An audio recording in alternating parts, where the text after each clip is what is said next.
Bueno, kaixo, egun on denoi eta ongi etorriak izan zaitezte ekitaldi honetara. Gaurko mahai inguruarekin amaiera emango diogu Latinoamerika eta Kariberi buruzko hirugarren jardunaldi hauei. Aurten hirugarren urtea denez pentsatu genuen, amaiera ekitaldia era ezberdin batean egitea eta zerbait parte hartzaileagoa antolatzen, ezta? Eta erabaki genuen egunerokotasun handia duen gai baten inguruan mahai inguru bat antolatzea. Gaia azkenean, mahai inguru honen helburua izango da aztertzea nola edo ze aldaketa egon diren Latinoamerika eta Estatu Batuen arteko harremanetan azken urtetan bereziki Obamaren agintaldian, ezta? Eta horretarako, nazioarteko harremanetan adituak diren hiru lagunekin, hiru gonbidaturekin kontatzen dugu. Nire ezkerretan lehenbizikoa Susan Gratius, bera Madrilgo Unibertsitate Autonomoko irakaslea da, nazioarteko harremanetako irakaslea. Ikerketa lana egin du esparru eta eremu ezberdinetan, talde ezberdinetan, Frieden esaterako, edo nazioarteko zentru ezberdinetan, SWP bezalakoa Berlinen adibidez, edo Gigan Hamburgon. Doktorea da, Hamburgoko Unibertsitatetik, eta, esan beharra dago, ikerketa proiektu ezberdinetan parte hartu duela eta lideratu dituela. Eta orokorrean, berak aztertzen dituen gaiak, dira Amerika Latinaren ingurukoak, bereziki Brasil, Kuba eta Venezuelako kanpo harremanen inguruan. Bigarren gonbidatua, bere ezkerretan, badago Jesus González Pazos, bera antropologian eta etnologian lizentziatua da, giza eskubideetan espezialista eta posgrado bat dauka Amerika Latinako jendarte mugimenduen inguruan. Eta gaur egun badiardu mugarik gabe elkartean, nazioarteko elkartasuna sustatzen duen elkartean, herri indigenen areako arduradun bezala. Eta nire eskuinetan, Alex Ugalde duzue, aski ezaguna denek, hemengo irakaslea, nazioarteko harremanetarako irakaslea, doktorea bera ere, zientzia politikoetan, eta, berak ere, gai hauen inguruan espezialista nabarmena da. Decía, he explicado rápidamente en euskera, que con la mesa redonda de hoy pretendemos cerrar las terceras jornadas GEALC. Este año pensamos hacer algo diferente, igual más participativo, y para eso organizamos esta mesa redonda con un tema que es de una actualidad total, ¿no? Lo que pretendíamos hoy era analizar cuáles han sido los cambios en las relaciones entre Estados Unidos y Latinoamérica bajo la administración Obama, hacerlo desde un punto de vista crítico y para ello yo creo que tenemos tres invitados de lujo, ¿no? La primera de ellas es Susan Gratius, ella es profesora de la Universidad Autónoma de Madrid, concretamente trabaja en el Departamento de Ciencia Política y Relaciones Internacionales, fue investigadora senior en FRIDE, fue profesora asociada en la Universidad Complutense de Madrid. Ha participado en investigaciones en el SWP de Berlín, en el GIGA de Hamburgo y el IRELA de Madrid. Es doctora en Ciencias Políticas por la Universidad de Hamburgo y ha participado en innumerables proyectos de investigación. Deciros que fundamentalmente su área de investigación es América Latina y en particular las relaciones exteriores de Brasil, Cuba y Venezuela, la política latinoamericana de la Unión Europea y de España, la democracia y su promoción y los procesos de integración regional y las potencias emergentes. No me voy a extender en sus publicaciones porque son muchas, pero sin más.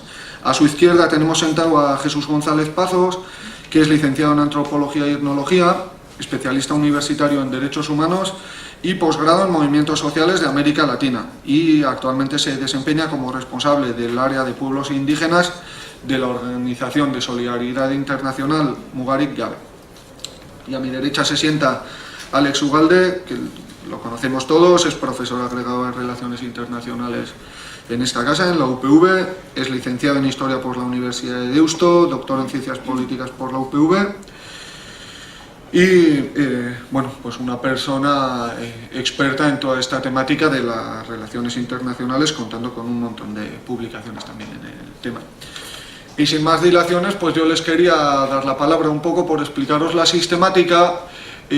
Yo lo que les voy a pedir en un inicio es que cada uno fije una posición general en 5 minutos en torno a la cuestión que hoy nos ocupa, que como he dicho son pues bueno, los cambios que ha podido haber en las relaciones entre Latinoamérica y Estados Unidos bajo la administración Obama. Entonces les daré 5 minutos a cada uno para que fijen posición y posteriormente les iré yo planteando distintas preguntas a las que darán respuestas más o menos breves. Se trata de intentar hacer algo dinámico más que de que haya exposiciones muy extensas.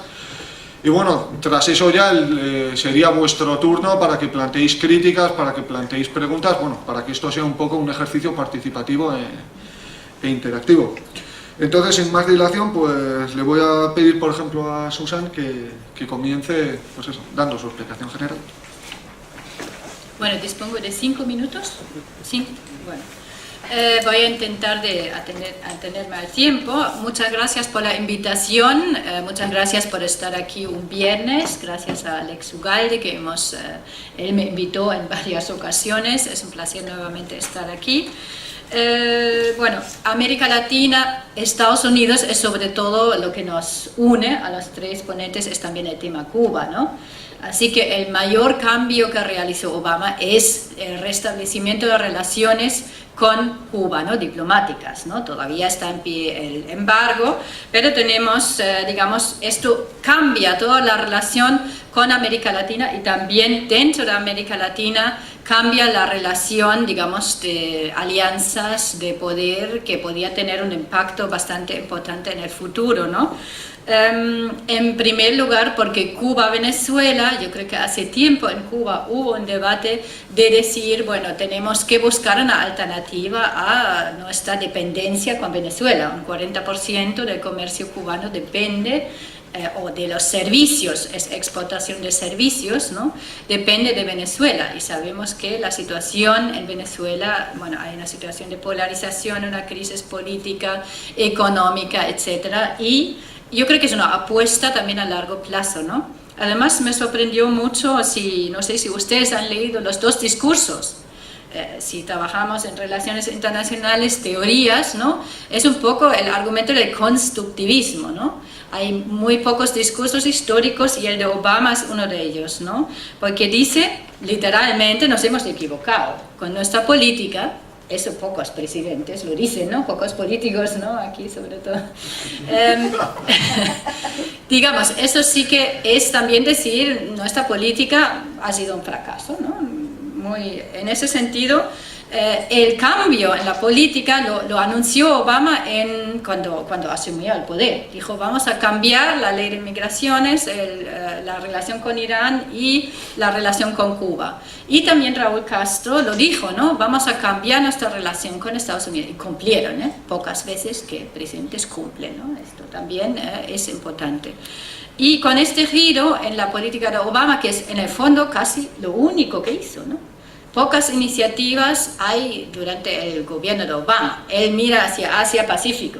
Tenemos el Trans-Pacific Partnership. Tenemos un acuerdo de libre comercio firmado donde está Estados Unidos y 3 países latinoamericanos. Mira mucho más, no mira tanto hacia el mundo atlántico, sino más hacia Asia-Pacífico, ¿no? Eso es una nueva política exterior de Estados Unidos y es mucho menos atento a las relaciones hemisféricas, como se llamaron y se siguen llamando, pero ya no hay esas grandes iniciativas hemisféricas. No hay ninguna alianza de progreso, ninguna iniciativa para las Américas, no hay esta pretensión de, digamos, tener un gran proyecto para todos los países, porque hay muchas América Latina, ¿no? Y la prioridad de Estados Unidos es, evidentemente, el Caribe, ¿no? Su vecindad. Es una política de vecindad, como la que tenemos en Europa con el norte de África, con MENA, ¿no? Middle East, North Africa. Y lo mismo pasa ahora en Estados Unidos, ¿no? Es mucho más política hacia Centroamérica, Caribe, sobre todo México. México es el único aliado realmente estratégico, sin llamarse así, porque la Unión Europea tiene un aliado estratégico que es México y Brasil, pero ninguna relación estratégica, ¿no?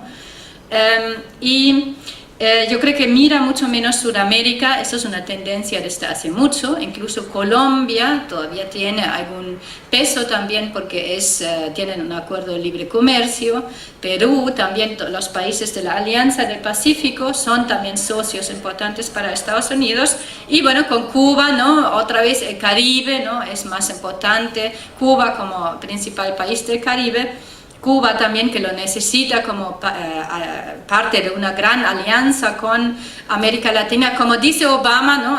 en otro discurso, dice que ahora cambiamos nuestra política hacia una política de partnership, ¿no? No sé cómo traducir esa palabra, de asociación, de socios, ¿no? De compromiso, y no tanto de imposiciones, ¿no? Yo creo que es otra política diferente, que muy identificable con Obama, ¿no? Y que hace con restablecer, ya se me acaban los 5 minutos, quería decir más cosas, pero un minuto más, digamos, cambia su relación con toda la región, ¿no? Porque Cuba ha sido el símbolo, ¿no? del diferendo, del conflicto, ¿no? Estados Unidos-América Latina, ¿no? Y lo supera en ese sentido, es como muy constructivista también decir, ¿no? Construimos una nueva relación, ¿no? Cambiamos lo que fue nuestra política anterior y superamos así la Guerra Fría, ¿no? Tiene muy pocos costes, ninguno, ¿no? Pocos, ¿no? No va unido con ningún, ¿no? financiamiento, ¿no? Y tiene un gran efecto, ¿no? También aísla un poco más a Venezuela y, digamos, yo creo que ha sido el cambio más sustancial. También hay algo de menos enfrentamiento, menos imposiciones, ¿no? También hay Obama es un liberal, ¿no? Y en ese sentido da quizá más énfasis en el multilateralismo, en los acuerdos de libre comercio, en el diálogo, ¿no? También con Cuba, ¿no? Quizá no tanto con Venezuela, allí tenemos una relación más conflictiva, y digamos que sí, es un poco lo que en términos teóricos diríamos que es mucho menos realista que sus antecesores, y descubre América Latina tarde. Eso es lo último que voy a decir. Brasil, Estados Unidos debería ser otra relación estratégica, pero no hay nada. Hay una coexistencia pacífica, pero no hay mucha relación, ¿no? Así que un poco hay un pacto implícito que Estados Unidos está más en el hemisferio norte, y Brasil, ¿no? Aunque está en una crisis, está más en Sudamérica, asume un mayor liderazgo, un mayor papel. Eso lo acepta Estados Unidos, y es una situación que cambia, digamos, todas las relaciones intra-latinoamericanas también. Bueno, gracias. Bueno, egunon denori, eta eskerrik asko, gonbidapena gatik.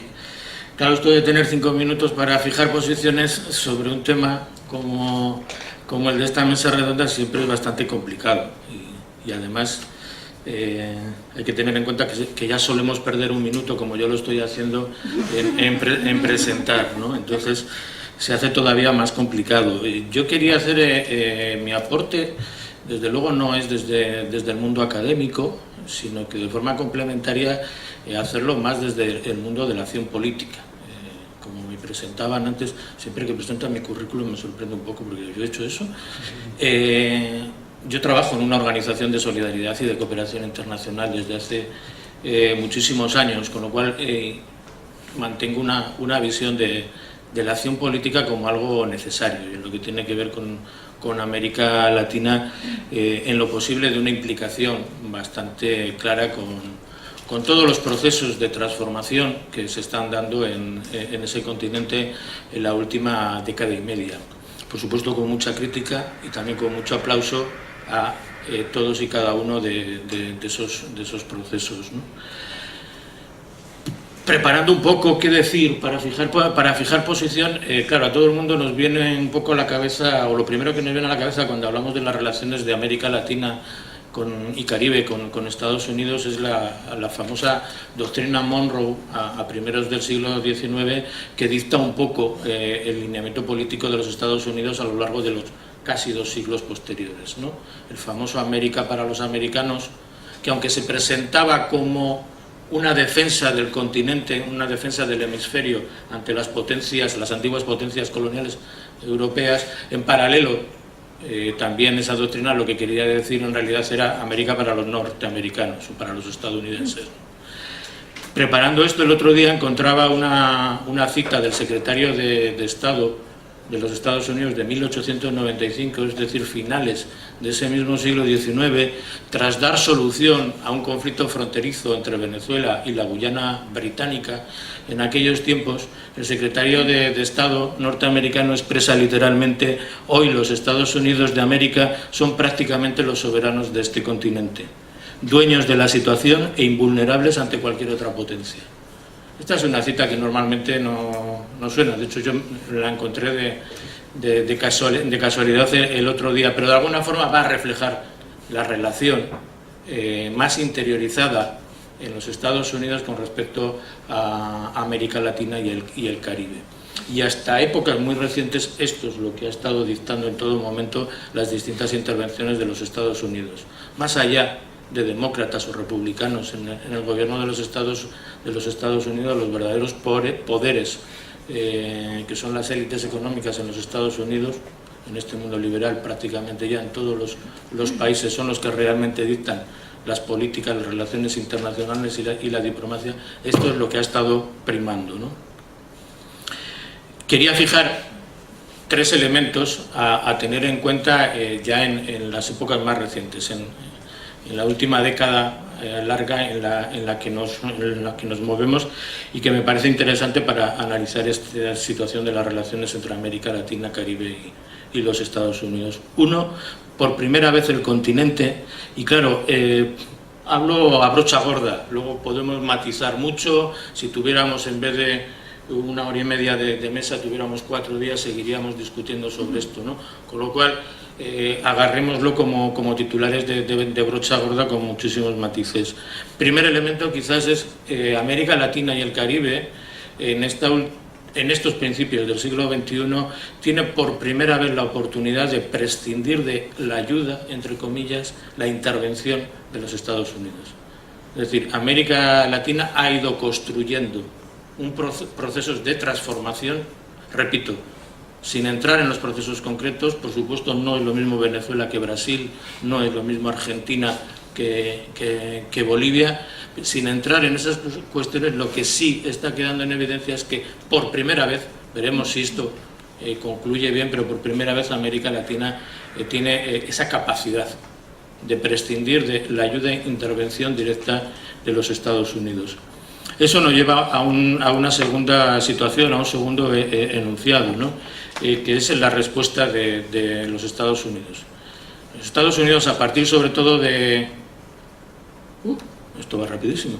Los Estados Unidos, sobre todo a partir de la época Reagan y posteriores, digamos que fijan su foco, por distintas razones, en otros espacios geopolíticos de este planeta. América Latina está asegurada a finales de los años 80, 90, ese patio trasero no tiene ninguna inquietud o no tiene ningún elemento que pueda inquietar a los Estados Unidos. Sin embargo, se van dando todos estos procesos de las 2 últimas décadas con una efervescencia enorme de los movimientos populares, más allá de Chávez, Evo Morales, Correa o Cristina Kirchner. En realidad, un elemento importante es la efervescencia de movimientos sociales nuevos, que no son partidos políticos tradicionales de la izquierda, que no son sindicatos, sino que son organizaciones vecinales, movimiento indígena, movimiento de mujeres, etcétera, etcétera. Todo esto va a hacer que los Estados Unidos, cuando se quieren dar cuenta, están perdiendo, a su modo de ver, gran parte de América Latina. Ante eso, Estados Unidos va a mantener 2 líneas. Uno, la presión de mayor o de menor intensidad sobre estos procesos, intentos de golpes de Estado, intentos de cambiar la situación en algunos otros países y procesos, y también algo en lo que no voy a entrar porque ya lo citaba Susan, esa nueva diplomacia que tiene que ver con Estados Unidos con respecto a Cuba, entre otros países, pero que en realidad yo creo que responde a una necesidad de reubicarse en un continente en el cual había perdido el protagonismo. Y el tercer elemento, como enunciado, todo esto, por supuesto, entra en la necesidad de Estados Unidos de reubicarse en un mundo multipolar, que no se puede olvidar, no podemos ver solamente el hemisferio. China empieza a entrar con mucha fuerza en todo el continente, se están dando estos procesos que comentaba. Ayer estábamos en una mesa redonda en Gasteiz que hablábamos sobre la próxima aprobación del TTIP, del Tratado de Libre Comercio entre los Estados Unidos y la Unión Europea, o el reciente firmado Tratado Transpacífico, que está obligando a Estados Unidos a reubicarse en un mundo multipolar, ¿no? Quizás esos tres elementos me parece importante para fijar en un primer momento el tema de las relaciones entre América Latina, Caribe y los Estados Unidos. Es un esfuerzo enorme. Bueno, yo también voy a perder un minuto, primero, en agradecer vuestra presencia aquí, todos y todas las asistentes, ya que es el tercer día del evento viernes por la mañana, y yo sé lo que supone esto, ¿no?, de esfuerzo. Y en segundo lugar, pues agradecer a Eneco la presentación, porque nunca en mi vida me habían presentado como un invitado de lujo, cosa que me ha sonado muy bien y espero que haya quedado grabado.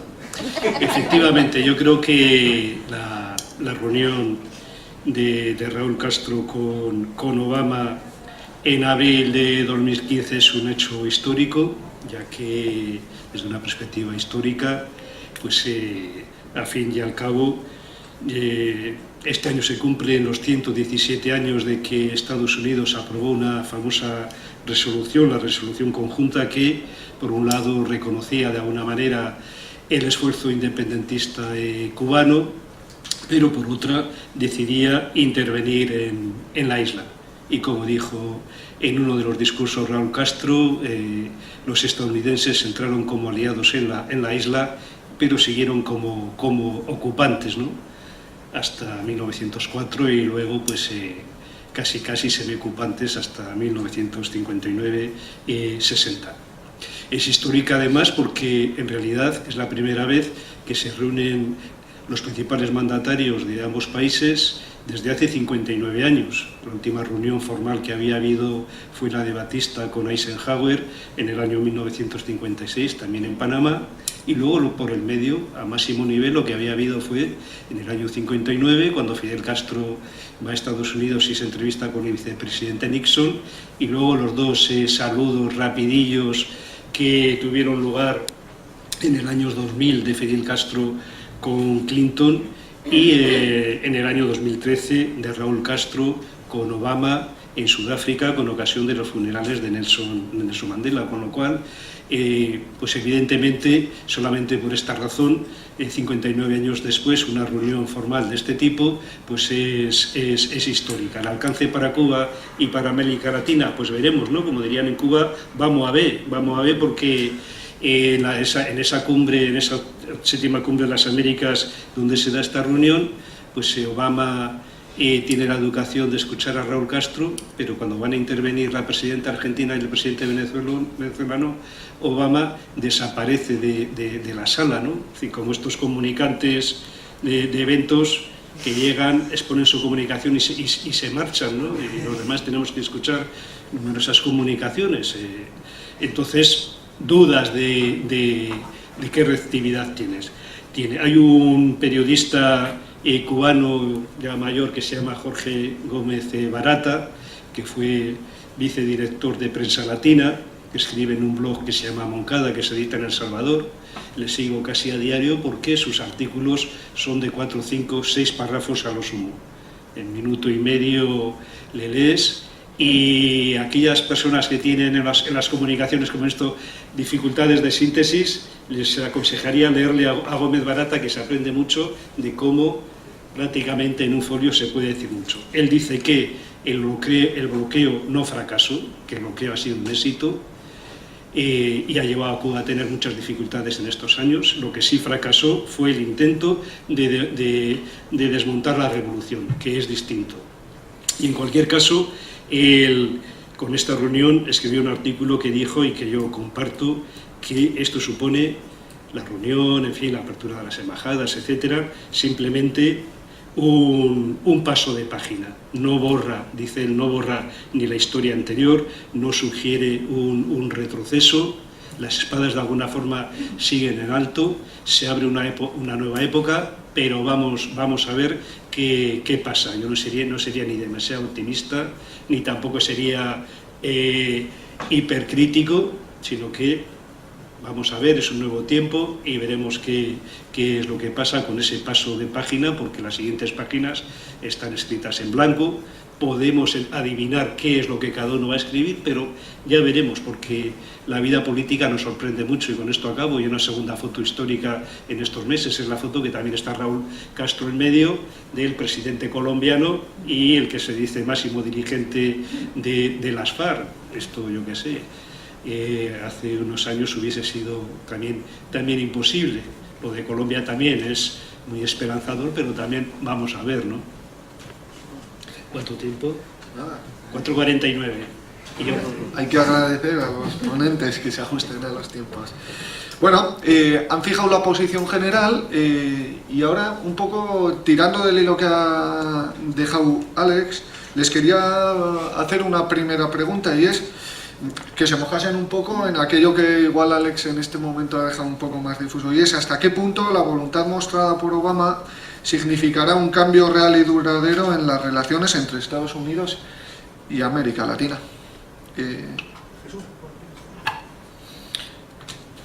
Ahora sí que me sobran 4 minutos y medio. Yo no termino de creer que haya un cambio real. Evidentemente hay un cambio necesario en las relaciones entre Estados Unidos y América Latina.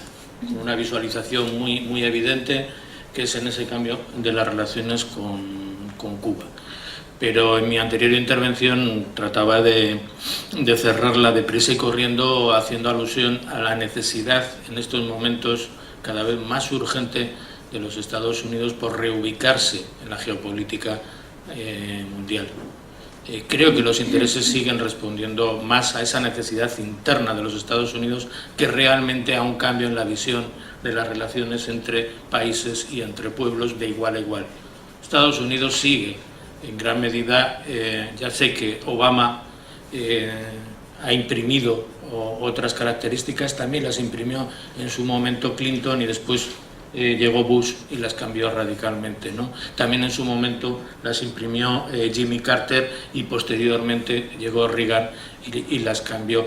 Yo decía deprisa y corriendo antes que el problema nunca está, desde mi punto de vista, entre republicanos y demócratas en Estados Unidos, sino que son las élites económicas las que realmente controlan tanto al Partido Demócrata como al republicano, ¿no? La clase política imprime matices en una dirección o en otra, pero el sistema desde luego se mantiene, ¿no?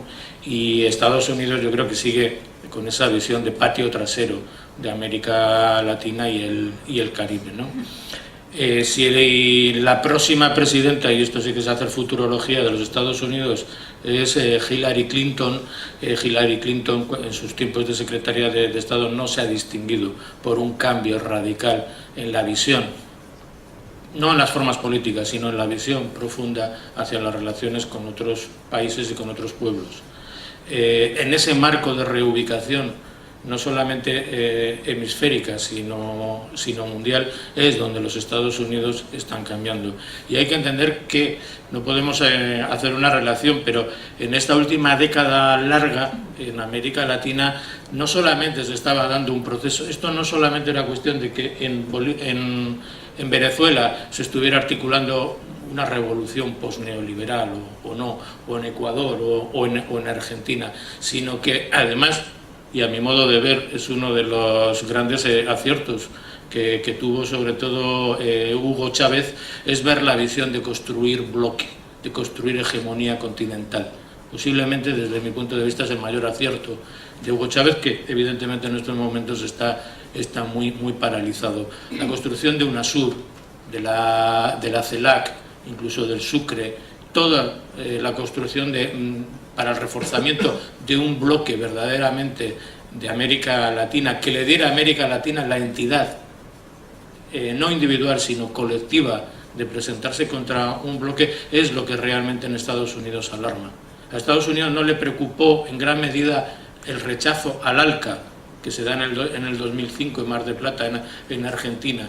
A Estados Unidos realmente lo que le preocupa es el ALBA y las posibilidades de que eso constituya un bloque, un nuevo bloque en este mundo multipolar, junto con Rusia, junto con China, por otro lado, no junto, sino como otros puntos en el continente, que vaya siempre en detrimento de la hegemonía unipolar por la cual en los tiempos de George W. Bush suspiraron gran parte del gobierno y de las élites norteamericanas, ¿no?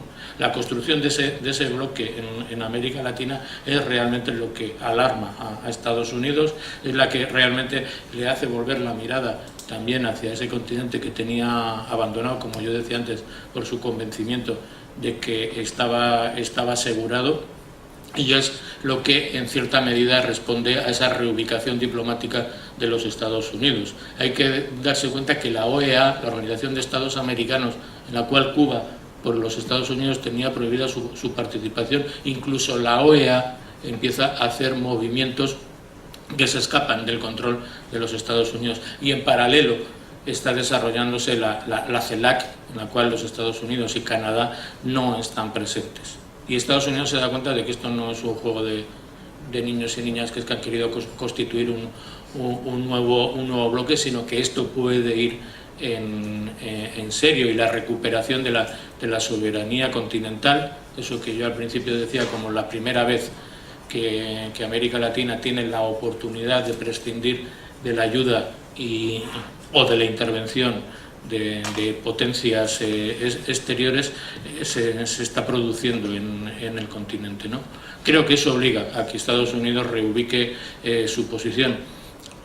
Sinceramente, mis expectativas son bastante pobres cuando este cambio se pueda producir al frente del gobierno de los Estados Unidos, si bien entre los republicanos o bien entre incluso Hillary Clinton, pero siempre sin perder de vista que quienes realmente están dictando esas políticas no son quienes ocupan la Casa Blanca.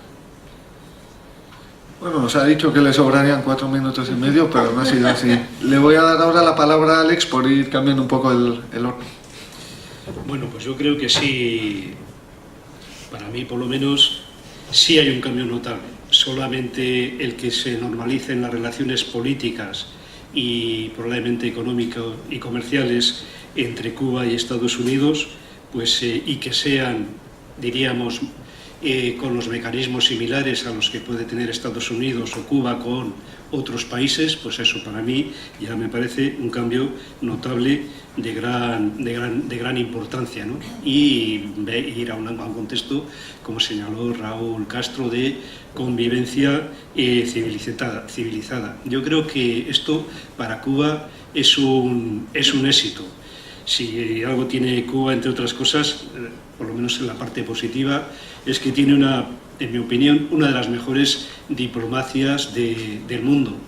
Y llama bastante la atención que un país tan pequeño, con tan pocos habitantes, en comparación con otros países, esté absolutamente sobredimensionado en las relaciones internacionales. Eso depende de muchos factores, pero también por la habilidad de la dirigencia y la diplomacia cubana. Dicho esto, que es un cambio notable, quiere decir que se van a pasar a que las relaciones sean excelentes y sin problemas. Pues yo creo que estaremos de acuerdo en que no, porque cada parte va a mantener su visión. Yo creo que Cuba va a mantener el rumbo que se tiene desde que se aprobó los lineamientos. El próximo año hay nuevo congreso del Partido Comunista, veremos cómo van las cosas.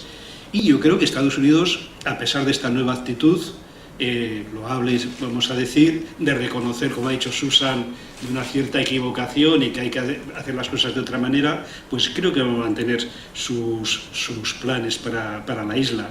No sé si conocéis el documento que se elaboró en el año 1999, que se titula «Cómo conducir las relaciones con Cuba en el siglo XXI», de uno de los principales centros de relaciones internacionales que hay en Estados Unidos, y gran parte de lo que en ese documento se decía, de cara, comillas, a una transición cubana muy desde el punto de vista occidental, diríamos europeo y estadounidense, pues prácticamente es lo que gran parte de lo que Obama está haciendo es aplicar ese plan.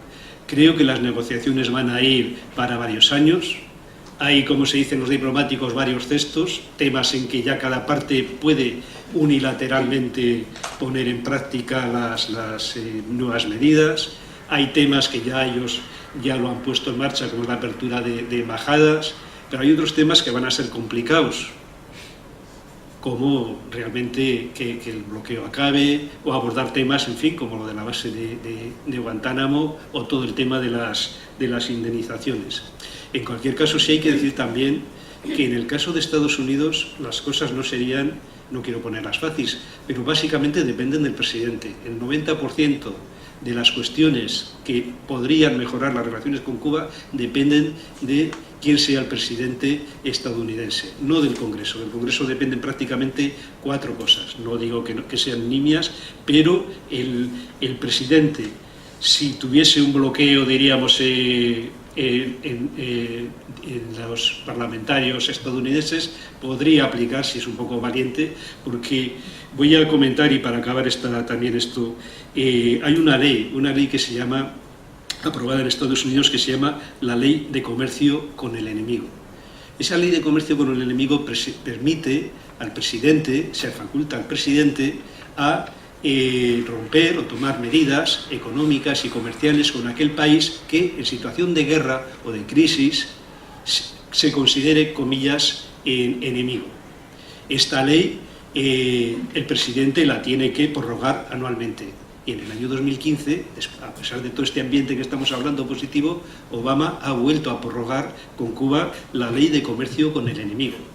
Esta no es ni la ley Torricelli ni Helms-Burton, es una ley que data del año 1917, cuando no existía ni la Revolución Cubana, ni había nacido Fidel Castro, que nace en el año 26, si no me equivoco, Raúl, que nace en el año 1931. Con lo cual, yo creo que la respuesta, por ser sintético, es positivo desde el punto de vista que es un cambio notable de normalización de relaciones políticas, económicas y comerciales, pero eso no quiere decir que se solventen las diferentes aristas diríamos, del conflicto, por así llamarlo, cubano-estadounidense. Y veremos cómo evolucionan las cosas. No me atrevo a apuntar nada más. Podría hacer un ejercicio de decir cosas, pero yo no prefiero dejarlo ahí. Sí, gracias. Sí, es un tema muy amplio, ya se han dicho muchas cosas con las que coincido o discrepo, ¿no?, en algunos casos. Yo creo que el cambio con Cuba sí que va a ser duradero, me atrevo a decirlo, aunque somos muy malos pronosticando. Pero yo creo que si suponemos que gane Hillary Clinton, que es una opción, ella ya dijo hace muchísimos años, ¿no?, que el embargo no tiene ningún sentido, que habría que eliminarlo. ¿Por qué no veo que es posible volver a los días de la Guerra Fría, al aislamiento, a la política de sanciones? Yo creo que por una cuestión, ¿no?, interna de Estados Unidos, porque lo que hizo Obama con restablecer relaciones, o en general, es como romper con esa lógica del exilio, ¿no?, que secuestraba toda la política de Estados Unidos desde hace décadas, ¿no? Yo creo que hablando del poder, el poder de este grupo es menor, y hay las nuevas generaciones, los que vienen de Cuba a trabajar en Estados Unidos, que tienen otros intereses, otra agenda, hay un cambio generacional también, ¿no? Y si creemos las encuestas, la mayoría incluso de los cubanoamericanos están a favor de levantar el embargo y de, digamos, aumentar las relaciones Cuba-Estados Unidos por razones familiares también, ¿no? En ese sentido no creo que podemos volver a esto ya es un primer paso hacia otra realidad, ¿no? Y vinculándolo un poco con el papel de Cuba, también es interesante ver que lo quiten de la lista de los estados que cooperan con el terrorismo, ¿no?, o de sponsors, ¿no?, de terrorismo. Y en ese sentido es un reconocimiento del papel de Cuba en las negociaciones colombianas, ¿no? Gobierno colombiano, FARC, ¿no? Quizá también con vista al futuro, los cubanos tienen muchísima influencia política en Venezuela, ¿eh? Y ahí tenemos la tensión a Estados Unidos. No sé si en algún momento lo que tú dijiste del ALBA, yo no lo veo tan probable que esto se mantenga. También porque ha sido una relación personal muy estrecha entre Chávez, ¿no? y Fidel Castro, ¿no? ¿no? Eso ya no existe, eso se rompió, ¿no? Y Raúl Castro es mucho más pragmático, yo creo que está buscando alternativas económicas, ¿no? Para mantenerse en el poder, preparar el futuro del país, preparar un nuevo líder, no sabemos, ¿no? Y volviendo, vinculando esto con la OEA, yo creo que hay un debilitamiento desde hace mucho tiempo de la Organización de Estados Americanos, ¿no? De todo el sistema interamericano, si pensamos también en la Carta Democrática Interamericana que se firmó el mismo 11 de septiembre, ¿no? Fue todo dentro de esta lógica después, ¿no? Bueno, aunque ocurrió antes, pero del terrorismo, ¿no? De ver todo bajo este prisma, la doctrina de Bush, ¿no? La promoción de la democracia, eso yo creo que ya eso se desmanteló, ¿no? ¿Cuáles son los temas en la agenda? Los temas son la migración, la interdependencia con México y con los centroamericanos, ¿no? Porque viven 50 millones de origen latinoamericano, mexicano, sobre todo centroamericano, en Estados Unidos, ¿no? 50 millones, ¿no? Es más que los colombianos, ¿no? Es como otro país, ¿no? Y allí también, si vemos un poco más hacia el futuro, yo creo que allí podría ocurrir también que el próximo, algún presidente fuese de origen, ¿no? Latinoamericano, ¿no? Que esto podría ser malo o bueno para la relación, pero hay muchas interdependencias en cuanto al comercio, un 22% creo que es tanto de Estados Unidos y desarrollo del comercio de Estados Unidos con América Latina, así que es un socio con el que tiene que contar, ¿no? Sobre todo con México, ¿no? Migración, comercio, narcotráfico y vinculado con esto seguridad pública y desmantelar, digamos, todo lo que es también son los problemas sociales de América Latina, ¿no? Habría que esperar un mayor compromiso también con ayudar, ¿no? o cooperar en este proceso de transformación social que vemos en muchos países, ¿no? Y en cuanto a lo que tú dijiste, ¿no? de las revoluciones, ¿no? Yo creo que la revolución bolivariana es más una cosa formal, ¿no? Que se dice. La verdadera revolución que veo yo, sin tener mucho conocimiento, ahí tenemos a alguien con más, es en Bolivia, ¿no? En Bolivia yo creo que sí que tenemos un proceso muy importante de transformación, de empoderamiento, no solo de un cambio de élite, sino algo más, ¿no? Otra visión del mundo, ¿no? El buen vivir, ¿no? Ecuador, ¿no? Hay más espacios de autonomía, ¿no? América Latina puede tener una mayor presencia en el mundo, ¿no? Sin Estados Unidos. Y bueno, ahí no hemos hablado de China, es uno de los pocos, no se ha hablado de China, ¿eh? China también ha hecho que el papel de Estados Unidos en lo político, en lo comercial es menor, ¿no? Eso también, ¿no? Entra, digamos, otro actor, aparte de la Unión Europea y Estados Unidos. Gracias. Bueno, muy bien. Por seguir un poco con las preguntas, bueno, es más que evidente que el ciclo posneoliberal o progresista que se ha vivido en los últimos 15 años en América Latina tiene síntomas de desgaste y la pregunta que les queríamos formular estaba relacionada con eso. La pregunta sería si el desgaste en el ciclo progresista o posneoliberal de los últimos 15 años en América Latina puede suponer el inicio de otro ciclo neoliberal restaurador o algunos de los cambios son de alguna manera irreversibles. Es decir, se trata de un fin de ciclo, hay un fin de ciclo, estamos ante eso, o se trata sin más de un reflujo que está mostrando síntomas en diferentes países. Le voy a dar la palabra a Alex para que empiece.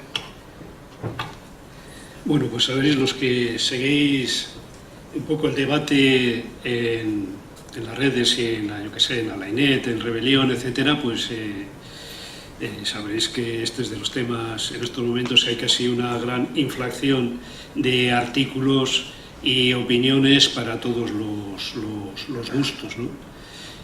Dando casi, me da a mí la impresión, porque cuando se habla de algo todo el rato, casi por hecho que el llamado ciclo transformador, yo prefiero llamarle ciclo transformador y no neoliberal, prefiero ponerle una cosa más positiva que no utilizar la palabra neoliberal, pues casi como que está a las puertas de acabar. Yo creo que habría que tener aquí también una perspectiva histórica, igual que hemos hablado antes de Cuba. Creo que estas últimas 2 décadas o década y media es, como creo que coincidiremos todos y todas, es histórica para América Latina, en el sentido de que por primera vez en época contemporánea se da tanto número de gobiernos de más o menos izquierda o de centroizquierda, con diferentes matices y colorines, gobernando los países. No sé si detectando el poder, eso habría que ir caso por caso, pero sí por lo menos gobernando. Y además haciéndolo no por la vía armada o guerrillera, sino por la vía electoral, a partir del 98 con Chávez, luego lo de Lula 2002, etcétera. Y yo creo que en general, porque si no, no podrían mantenerse como se han mantenido, con un amplio apoyo popular, a pesar de los problemas, de las contradicciones, de los errores y de las meteduras de pata. Y yo creo que también que en general, si repasaríamos Brasil, Uruguay, Bolivia, Ecuador, Venezuela, etcétera, etcétera, con logros. Y no soy, suelo ser bastante crítico, reconozco que puede haber cosas no bien hechas, errores, etcétera, pero creo que los logros son importantes. Esto del ciclo de todo esto es irreversible, pues en esta vida nada está asegurado. Y los que somos historiadores y además tenemos cierta edad, sabemos que nada está asegurado, y los que hemos estado en Nicaragua siendo jóvenes con 20 y tantos poquitos años y viviendo en Nicaragua y al calor de la revolución sandinista, pues sabemos lo que es que eso, cuando piensas que es irreversible, pues vuelva para atrás. Yo creo que como nadie pierde el poder porque sí, y los poderosos no lo hacen, pues llevamos tiempo con estas intentonas de cambios o de involución. Algunas han triunfado. Yo creo que no hay que olvidar Paraguay y Honduras, donde la cosa ha sido por golpes, vamos a llamarle más o menos blandos, más otros intentos, como sabemos, ¿no?, en Venezuela, en Bolivia y en Ecuador. Pero yo creo que por donde puede venir los mayores peligros en estos momentos, efectivamente, son por las derrotas electorales. Y yo creo que aquí que dependen bastante de los errores propios. Yo soy de los que opina en campo político que si tú haces bien las cosas, aciertas, tienes apoyo social, puede venir la CIA, los medios de comunicación y el mismísimo diablo que lo mantienes. Pero cuando tú cometes errores, no sabes resolver las contradicciones internas, es ahí donde las cosas, por lo menos en mi opinión y experiencia política académica, pues pueden venir las cosas. Yo no descarto algunos cambios, algunas diríamos pérdidas electorales, o situaciones, como diríamos, sería la francesa de cohabitación, que en Venezuela el Parlamento pueda estar igual en manos de unos y la presidencia en otro lugar. Entonces ahí veríamos, sería complicado, porque Venezuela no es Francia, veríamos también qué podría pasar, o incluso pues bueno, que se pierdan algunos gobiernos. Pero a pesar de que pueda haber eso, algunos cambios, yo creo que no va a haber una debacle. No creo que los 12, 13, 14 gobiernos que sean de izquierda de repente se vayan a hundir. Al fin y al cabo, algunos incluso acaban de empezar la gestión, como es en Bolivia, como quien dice, en Bolivia, etcétera, etcétera. Veremos también qué pasa en otras elecciones. Pienso que sí puede haber algunos avances, vamos a llamar, de la derecha, de la reacción o de la evolución, no sé cómo llamarlo, yo a veces soy un poco clásico en la terminología, no soy posmoderno, sino más bien antiguo. Y quizá podamos llegar a una situación donde haya igual un mayor equilibrio, vamos a llamarle generalizando mucho. Sé que esto de generalizar es un peligro, pero con los 5 minutos que tenemos, de gobiernos de derechas e izquierdas.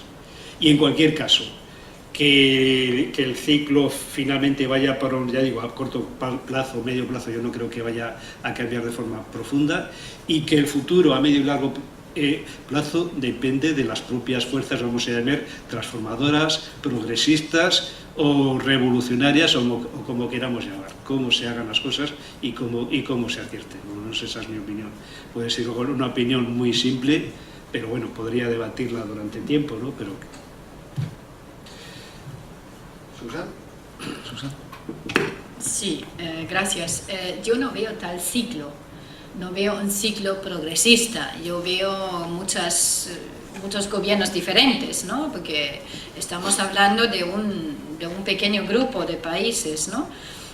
Yo creo que eso son coyunturas políticas y económicas. Sin embargo, no pienso que podemos volver a una política de consenso de Washington, ¿eh?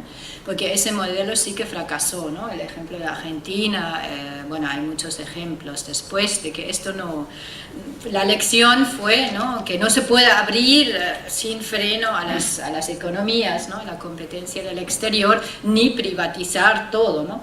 Volvemos también, es el eterno debate sobre el Estado, ¿no? ¿Cuánto Estado, que tenemos también en Europa, pero bueno, con otro tipo de Estado, ¿no?, mucho más de bienestar, ¿no?, que en América Latina. Tenemos más Estado en la mayoría de los países, pero hay muchas excepciones, ¿no? En Chile, por ejemplo, no hemos hablado de Chile, porque esto yo no veo tal ciclo progresista, ¿no? Veo que hay un gobierno, hay cambios, ¿no? Hubo un gobierno conservador, ahora uno progresista, pero el modelo económico no cambió, ¿no? Fue bastante neoliberal en el caso de Chile, y vemos que si hablamos de posibles modelos o caminos hacia un cambio, digamos, la reducción de pobreza y quizá también de desigualdad, Chile sí que también podía ser un camino, ¿no? Lo pongo como a debate, ¿no? El caso de Brasil, bueno, allí tenemos el otro modelo. Yo creo que también no vemos una alternativa al capitalismo, tampoco en Bolivia, ¿no? Es todo dentro del capitalismo, ¿no? La expansión del capitalismo, todos son países que forman parte de la globalización. Y Brasil lo único que hizo es desarrollar el mercado interno, ¿no?, a través de políticas sociales más inclusivas, y que fue muy exitoso. Ahora ha llegado a su límite, ¿no? Tenemos 40 millones, creo que se han incluido, ¿no?, que ya no son la clase, que pertenecen a la nueva clase media, que realmente es clase media.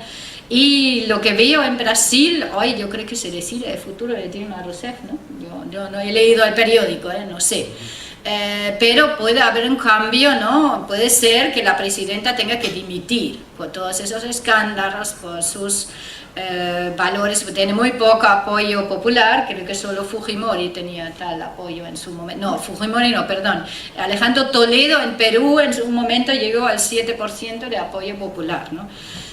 Así que allí sí que veo un cambio en Brasil, que también cambiaría la política de UNASUR, la política de vecindad de Brasil, ¿no?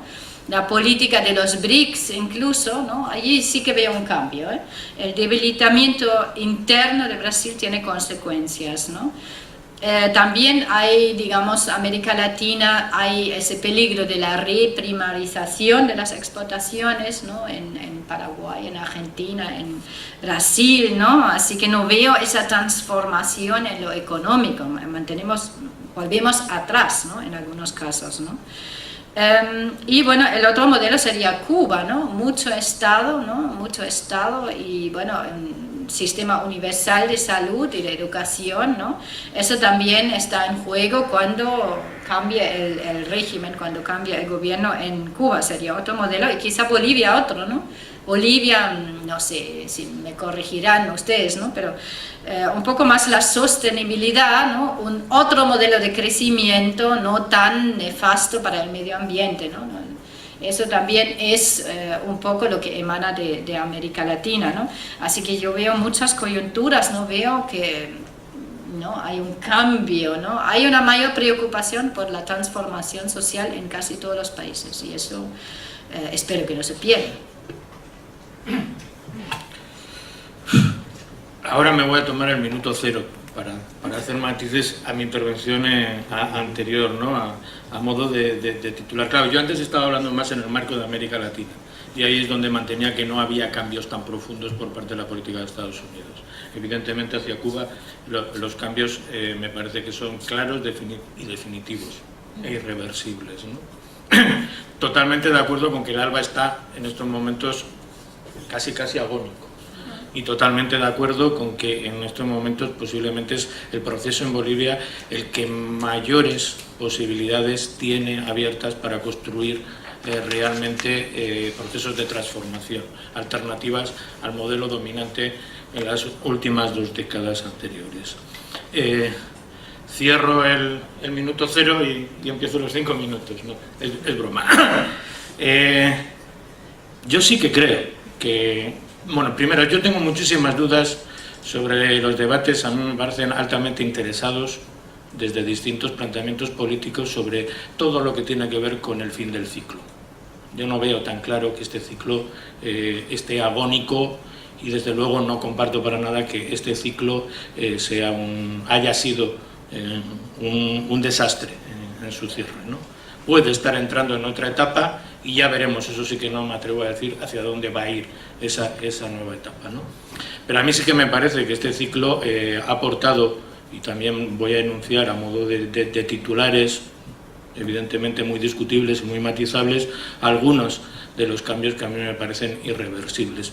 Y no voy a ir tanto a elementos políticos, económicos, sino a otro tipo de cambios que a mí me parece que este ciclo sí que ha construido, está construyendo y los hace irreversibles.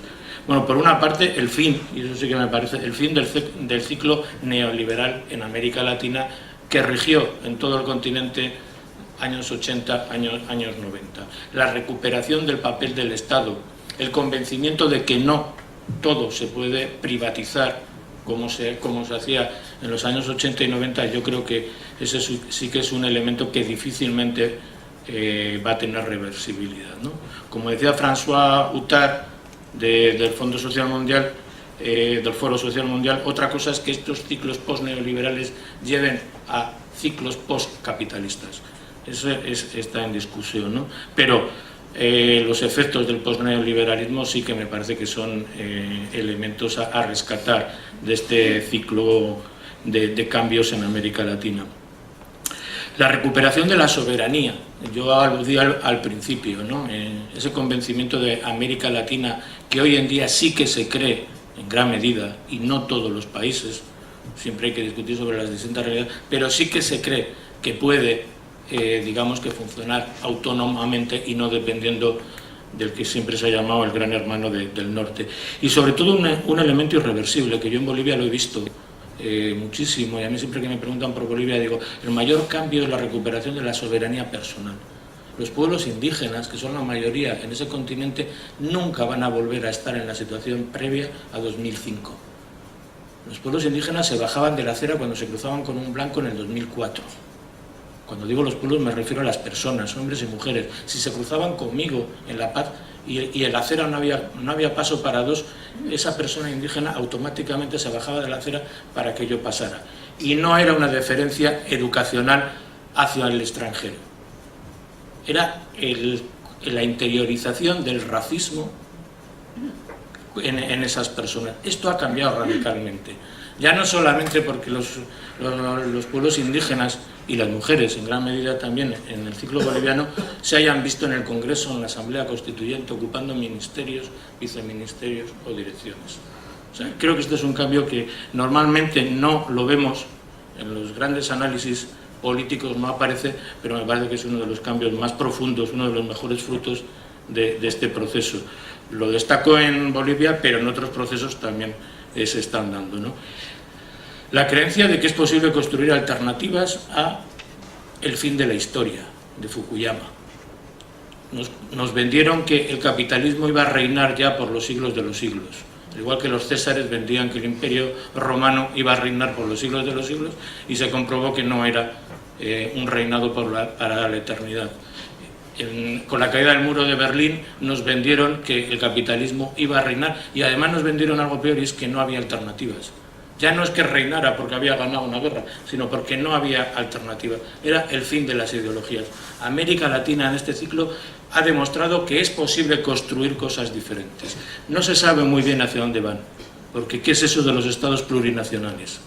Cuando no hay un referente como había antes, ahora se están construyendo cosas nuevas y evidentemente con muchísimos errores y sin saber muy bien, y a veces dando tumbos, y a veces errando mucho, ¿no? Y ahí está todo el ciclo neoextractivista y la dependencia exportadora de materias primas, y lo que en estos momentos está ocasionando como una ralentización de los procesos, ¿no?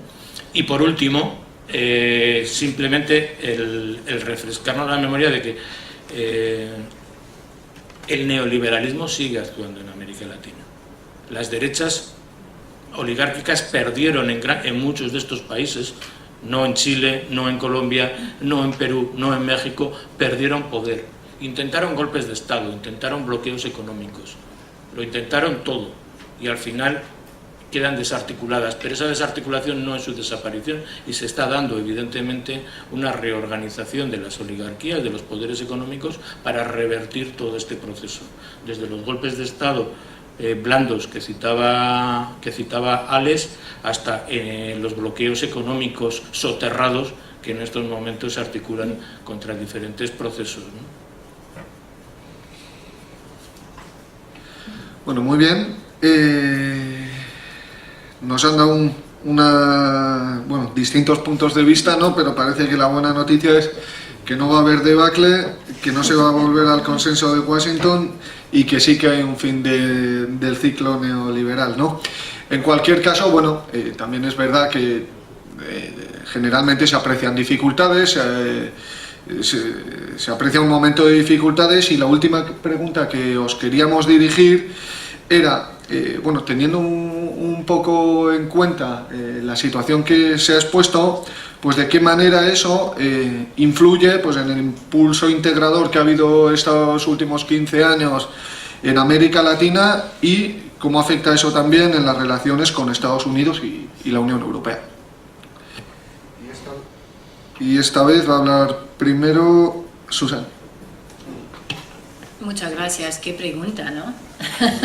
Podía hablar una hora sobre ese tema, ¿no? Solo Unión Europea, América Latina, ¿no? Bueno, la integración, bueno, hay que ver cómo definimos eso, ¿no? Porque cada uno entiende otra cosa con integración, ¿no?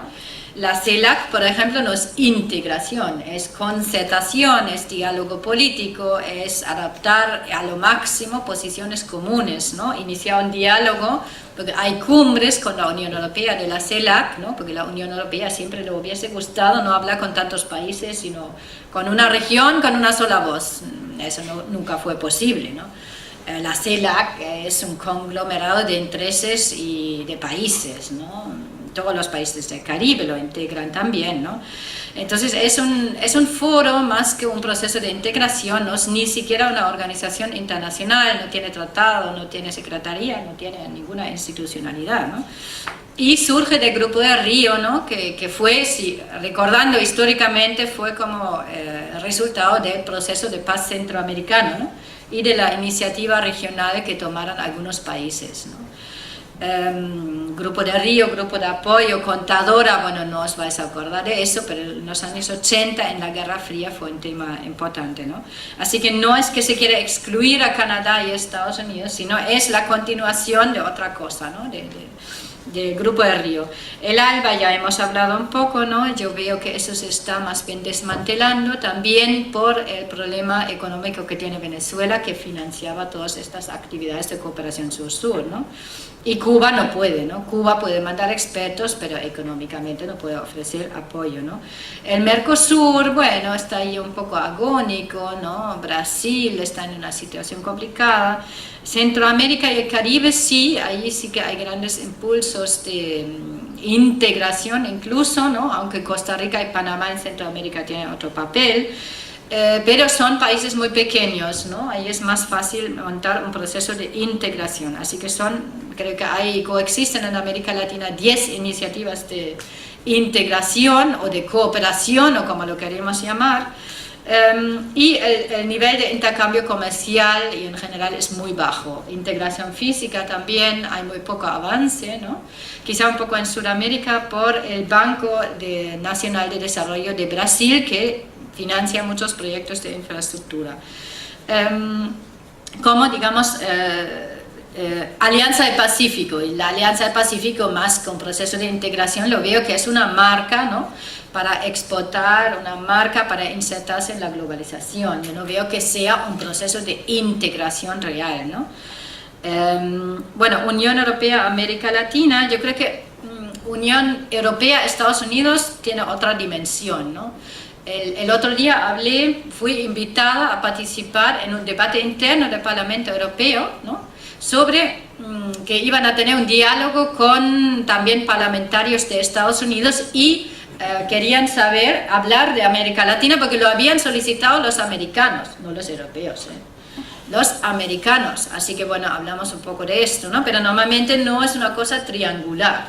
Tenemos el TTIP, el tratado que se está negociando, no hay ningún país latinoamericano que esté en esto, ¿no? Quizá en el futuro Chile, México, Perú podían entrar porque tienen acuerdos con los dos, ¿no? Pero no hay un triángulo, por mucho que escriba sobre eso, en realidad no existe, ¿no? ¿no? Pensar que sería útil, pero no existe, ¿no? Y bueno, un poco la duda, ¿no?, con todo esto también de UNASUR, Mercosur, CELAC, es el papel que va a jugar Brasil en el futuro, ¿no?, que es un poco la contra, ¿no?, hablando en términos realistas, ¿no?, del realismo, ¿no?, la contrapoder, ¿no?, fáctico a Estados Unidos, ¿no? Y la Unión Europea tiene buenas relaciones y un diálogo muy intenso, pero no es un actor muy fundamental en ese momento en América Latina. Es China, Estados Unidos, ¿no? Quizá ahí hay otro triángulo, ¿no?, que podríamos pensar, ¿no?, porque China inició un diálogo político con la CELAC también, ¿no? Y la integración, ¿de qué manera? ¿Cómo era la pregunta? ¿Impacta en las relaciones con Estados Unidos y Europa? Bueno, yo creo que no impacta, ¿no? Con Estados Unidos. Bueno, hay más autonomía a través de la CELAC, hay más diálogo, hay más cumbres, hay más, eso sí, hay más resolución de conflictos a nivel regional, ¿eh? Ya no es tanto la OEA, es más UNASUR, pero todo eso depende mucho de qué va a hacer Brasil en el futuro, si hay o no un cambio de gobierno. Eso sí que podría terminar el ciclo en Brasil, eso sí, en Brasil. Gracias. Jesús. Vamos a ver. Yo creo que el proceso integrador en gran parte del continente de América Latina en estos momentos está bastante paralizado.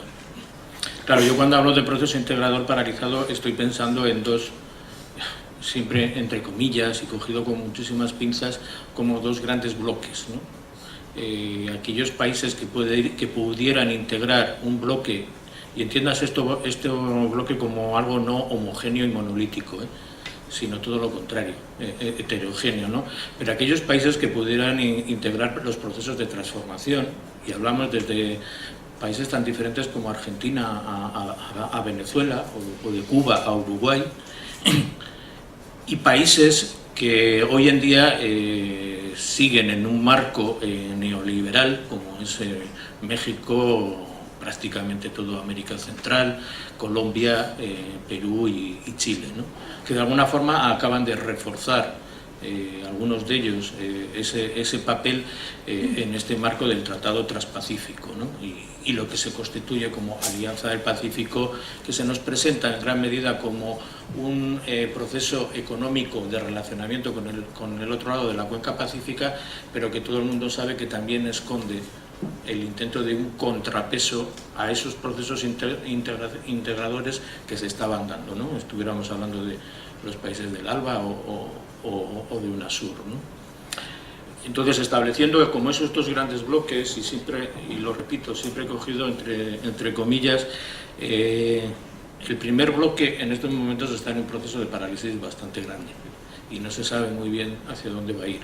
Cierto es que el gran dinamizador del proceso del ALBA fue Hugo Chávez, y su muerte ha traído en cierta medida parálisis a este proceso, ¿no? Yo lo que rescataría es que, más allá de hacia dónde vaya este proceso integrador, no podemos pensar en un proceso integrador en los términos europeos, que normalmente vamos a caer por nuestro eurocentrismo, vamos a caer en... ¿van a constituir la Unión Europea americana? No. O sea, UNASUR, la CELAC, el ALBA, por lo menos en su documentación teórica inicial, pretende otras cosas. No es la Unión Europea. Olvidémonos de eso, ¿no? Que quizás igual ese es el valor de que se estaba aunque repito ahora, yo creo que está bastante paralizado, de construir un proceso de integración del continente diferente.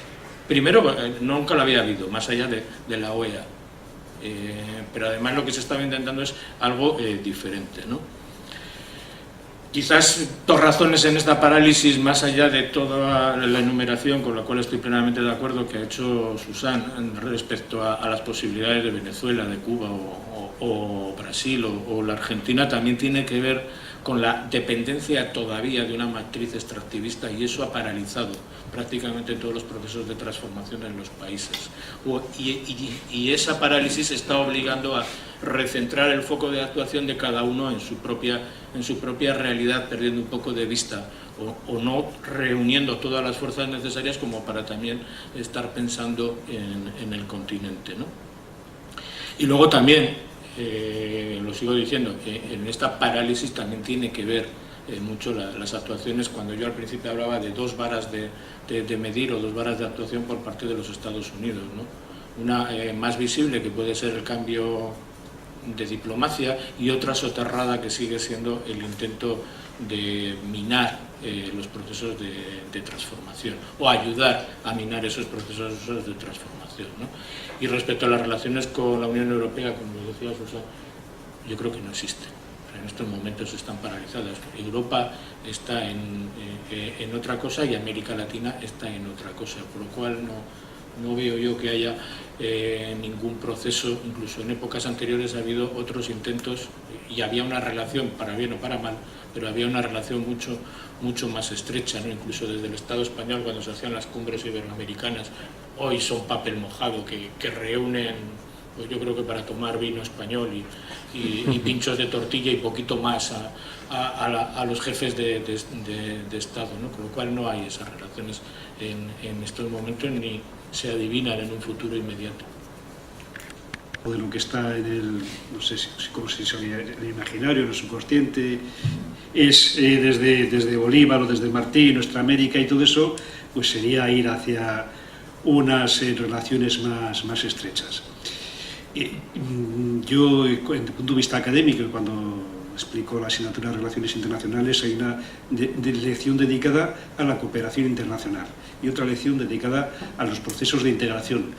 Yo estoy de acuerdo con aquellos autores y autoras que ponen la raya entre llamar a algo cooperación y llamarle integración. Cooperación es colaborar de distintas maneras. Integración es un paso superior, donde yo creo que la raya está cuando tú, o el país X, o varios países, en un ámbito político, social, económico, el que fuese, comienzan a ceder parcelas de soberanía.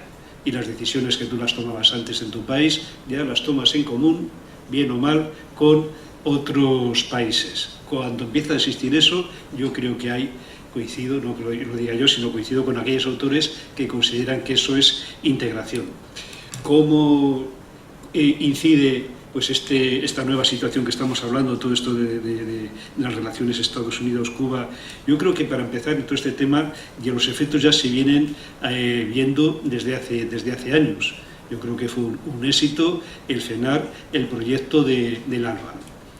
El primero que lo frenó fue Chávez en el año 2001 en Quebec, y luego ya de forma definitiva en el 2005 en Mar de Plata, con lo cual eso ya es un punto importante. Luego creo que también el ambiente de las cumbres de las Américas ha cambiado, incluso en estos momentos participa Cuba, que no participaba. Que haya otros intentos de que el ALCA o varias ALCAs por otras vías vengan, pues seguramente, yo creo que así, creo que en ese terreno hay que poner la Alianza del Pacífico, los numerosos tratados de libre comercio que se están discutiendo o firmando, casi es lo del ALCA con otras vestimentas. ¿Cuál es el problema que aquí tenemos? En los otros puntos yo he sido más positivo, ¿no? El tema de mantenimiento, logros de los gobiernos de izquierda, el que no va a haber un fin de ciclo transformador, etcétera, etcétera. En este punto sí que soy, diríamos, más pesimista, en el sentido que los gobiernos, incluso los gobiernos de izquierda, lo que hacen en esta temática, pues para mí es prácticamente pura retórica. Para mí yo creo que sería deseable y contribuiría a reforzar los avances en cada estado, que hubiese una serie de procesos de integración sólidos, pero eso de momento no se está dando ni se va a dar. Considero, como se ha comentado, numerosos aspectos positivos de que exista la CELAC, la UNASUR, incluso el ALBA, aunque esté como esté, pero realmente si se quisiese ir más allá se tendría que tomar este tema con más seriedad. Quizá todavía falte, diríamos, no sé si llamarle la base material y los factores políticos, etcétera, para que esto se pueda dar, y que exigirlo hoy por hoy pues sea mucho pedir, y que habrá que esperar. Sobre el tema ya de la posición europea, pues no tiene nombre, ni la califico, ¿no? Que todavía siga existiendo una cosa que se llama la posición común de la Unión Europea hacia Cuba. ¿A qué fecha es hoy? No sé cuándo, octubre del 2015, pues a partir de ahí valgan comentarios. Bueno, vamos acabando lo que había que decir desde esta mesa. Ahora ya para cerrar su intervención les voy a pedir, si quieren, pues si se les ha quedado alguna idea en el tintero, quieren añadir alguna última idea, una conclusión o algo, pues que cada uno de vosotros en 1 o 2 minutos apuntéis algo. Este hombre es gracioso, ¿eh? Se nos ha quedado alguna idea y nos da 1 o 2 minutos. Pero entiendo que tiene un papel complicadito. 2 ideas, simplemente. Yo creo que América Latina en estos momentos, más allá de finales de ciclo, estar en la situación media del ciclo, hacia dónde va a caminar, creo que hay que destacar que América Latina ha recuperado un protagonismo que, como el resto de continentes, nunca debería haber perdido. O por lo menos está en ese proceso de recuperar su protagonismo, de construir un bloque abierto, heterogéneo, pero un bloque con un papel a jugar en la geopolítica mundial y en este mundo que debería ser multipolar. Y la segunda idea, para el segundo minuto, destacar que en estos momentos, lo reconozcamos o no, América Latina y el Caribe es el espacio geográfico en el mundo donde realmente se está construyendo la posibilidad de alternativas al modelo dominante. Yo no sé hacia dónde van a caminar estos procesos, pero sí que veo que en América Latina se está intentando construir cosas diferentes. Hacemos un repaso, yo antes ya citaba estados plurinacionales, nuevos modelos económicos, nuevos sistemas de relaciones entre países y entre pueblos, el protagonismo de movimientos sociales, de la sociedad civil, inexistente antes en América Latina, con reflujos, con avances y con retrocesos, está ahí. Es decir, si en estos momentos se está construyendo la posibilidad de algo diferente, de alternativas al modelo dominante, como solemos decir, el espacio mayor es América Latina y el Caribe, no es Europa, y eso Europa tiene que empezar a reconocerlo, dejar de mirarse el ombligo, dejar de pensar que siempre hemos construido teoría política dominante, siempre hemos construido las artes, el humanismo, etc. Es decir, el centro del mundo siempre ha estado en Europa, y en estos momentos, por lo menos en la construcción de alternativas al modelo dominante, no es Europa la que está construyendo eso, sino que es América Latina, vaya hacia donde vaya este proceso. Bueno, pues es difícil sintetizar, pero yo creo que un problema que tenemos académico y también político, y se ha visto en buena parte en las comunicaciones de este evento y de otros similares, ¿no? Donde ponemos los criterios para opinar, valorar las cosas positiva o negativamente, y qué nivel de exigencias tenemos con, diríamos, las fuerzas progresistas y con los gobiernos de izquierda. Yo soy muy de izquierdas, pero hoy es el día que el listón lo pongo bajito. Soy muy de izquierdas y muy rojo, pero me identifico con las conclusiones del Encuentro Mundial de Movimientos Populares convocado por el Vaticano el año pasado y convocado por segunda vez en julio en Bolivia, donde básicamente lo que se pide es tierra, trabajo, vivienda, yo añadiría educación y cultura, defensa de aquellos sectores de la población más vulnerables y un poquito de medidas de sentido común con el medio ambiente. Me conformaría con esto. Si los gobiernos latinoamericanos, ya, porque aquí en Europa, pues eso ya, como ha dicho Jesús, y lo dije el otro día en Barranquilla, yo tengo un gran optimismo con América Latina y Caribe en estos momentos. Si se cumpliría esto, yo ya le daría, diríamos, el sobresaliente, no exigiría más.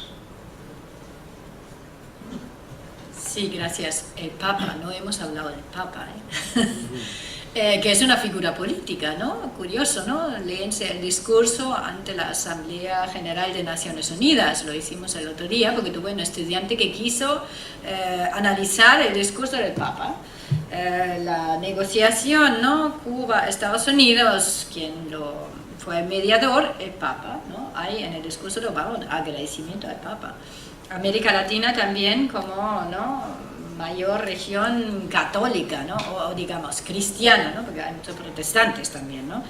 El Papa es argentino, ¿no? Ahí también vemos, vuelvo al tema, digamos, internacional. América Latina yo creo que tiene un proceso está inmerso en un proceso de construcción de identidades, ¿no?, a nivel internacional, ¿no?, construir una nueva identidad, un cambio también a nivel internacional a través de los BRICS. Brasil tuvo un papel importante como promotor de este grupo, ¿no?, que creó Goldman Sachs, pero se convirtió en otra cosa, ¿no? También África, ¿no?, tener en cuenta que también ese proceso de construir otras identidades nacionales, internacionales, regionales, pasa por una mayor cooperación sur-sur, América Latina, África, ¿no? Brasil sobre todo, también Cuba, ¿no?, que hay muchas vinculaciones y ahora hay mucho más diálogo, más embajadas, ¿no? Eso también forma parte de esto a nivel internacional, ¿no? En lo regional también tenemos, bueno, lo de los movimientos indígenas, ¿no?, este empoderamiento, la cuestión de la dignidad, ¿no?, que mencionaste tú también, ¿no? Yo creo que eso no podemos volver atrás, ¿no? Hay una identidad muy diferente, ¿no?, y hay un reconocimiento de este proceso, ¿no?, en Bolivia, en Ecuador, en Guatemala menos, ¿no?, pero va a llegar allí también, ¿no? Y bueno, afro-brasileños que bueno, están todavía muy discriminados, pero hay también a nivel político este intento de integrarles más, de introducir cuotas, etcétera, ¿no? O las mujeres, ¿no? Yo creo que hay un proceso de transformación que va más allá de los gobiernos y las élites, ¿no? Dignidad, identidad, ¿no?, empoderamiento, ¿no? Un poco pensando, volviendo a lo que dije antes del constructivismo social, ¿no? Construir una nueva realidad, descubrir lo propio y también tener una mayor presencia internacional, influencia política, más que peso económico, Quizá, sí, la posición común. Sí, la posición común ya son 20 años, ¿no?, de posición común más, ¿no? 96 se aprueba esta doble condicionalidad. Yo creo que vamos a ver más bien un giro hacia el compromiso constructivo, ¿no? Vamos a ver la firma de este acuerdo, yo creo, ¿no? Unión Europea-Cuba, porque bueno, la Unión Europea no puede tener, ¿no?, siempre fue una política reactiva a lo que hizo Estados Unidos, ¿no? Tenemos relaciones diplomáticas desde el 88 con Cuba, pero no tenemos un acuerdo por, más que nada, esta relación triangular, ¿no?, Cuba, Estados Unidos, Unión Europea, ¿no? Y volviendo al tema Cuba, ¿no?, allí queda pendiente toda esta cuestión de propiedades también, ¿no? Por eso Cuba debería estar en la agenda, ¿no? Unión Europea, Estados Unidos, habría que empezar un diálogo, ¿no?, entre todos, ¿no? Eso sería también importante porque tenemos ahora la misma política, ¿no?, igual que Canadá, ¿no? Bueno, gracias. Bueno, muchísimas gracias a los tres. Os hemos presentado como invitados de lujo y yo creo que habéis estado a la altura. Se trataría ahora, desde esta mesa ya llevamos hora y media hablando, ahora os quería dar el turno a vosotros, pues para que interpeléis, para que hagáis las preguntas, las críticas que queráis, está el micro ahí. Pediros, eso sí, que os identifiquéis antes de intervenir para que nos aclaremos un poco de quién está hablando, ¿ok?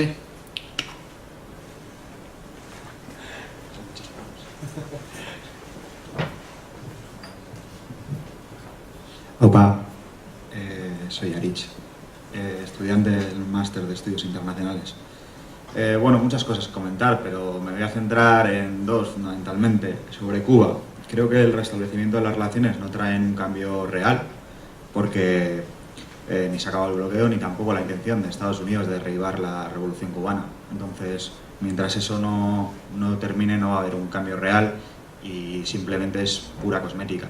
O sea, el encuentro puede ser calificado de histórico porque bueno, aparecen justos, abren embajadas, pero no por nada de calado ni contenido. En cuanto al proceso de América Latina, coincido con que se está acabando, pero no coincido con lo que se plantea en la mesa. Creo que nada es irreversible.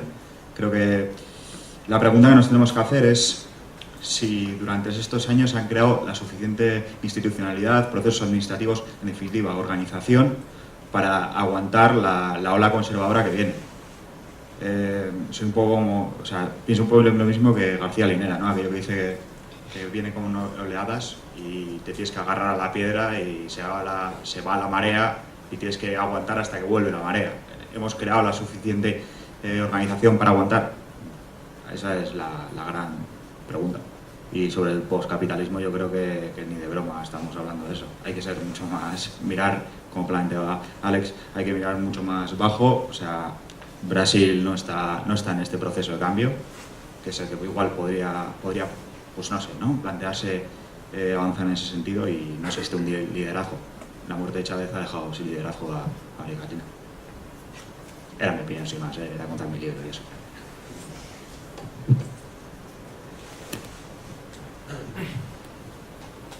Egunon, soy Luis Miguarte y bueno, profesor de esta universidad.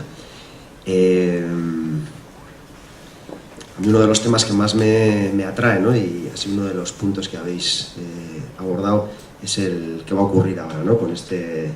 Fundamentalmente con los gobiernos de corte de izquierda o de corte progresista.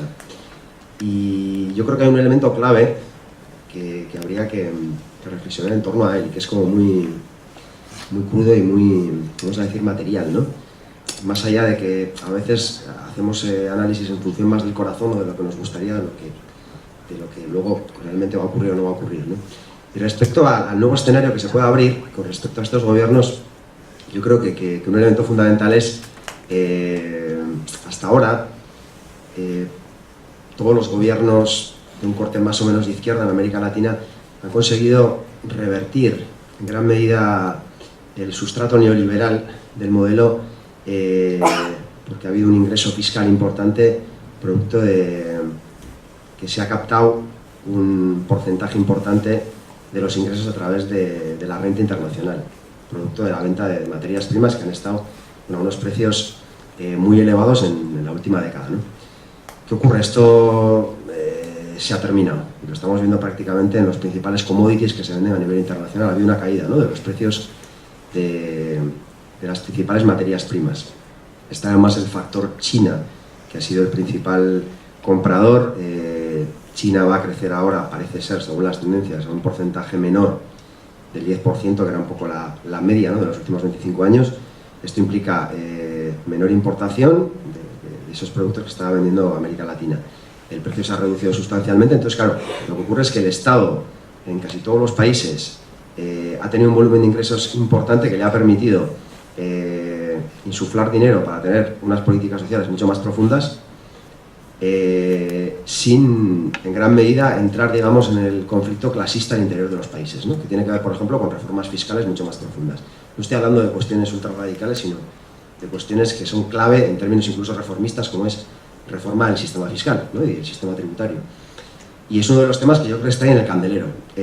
Hasta ahora, en muchos países latinoamericanos de corte progresista y de izquierdas, podíamos percibir la ecuación todos ganamos, ganan las élites, fundamentalmente también las élites bancarias, incluso élites empresariales, y para adelante también ganan los pueblos, porque la importante captación de renta internacional permite políticas sociales muy potentes, pero claro, esto da la impresión de que se agota por todos los indicadores. Entonces, esto te lleva a un dilema, y estamos hablando, por ejemplo, de casos como el Estado brasileño. Si hay un país que en el ámbito latinoamericano tiene mayor nivel de, vamos a decir, o menor dependencia del extractivismo y del peso de las materias primas, es Brasil, es el que mayor nivel de desarrollo industrial tiene.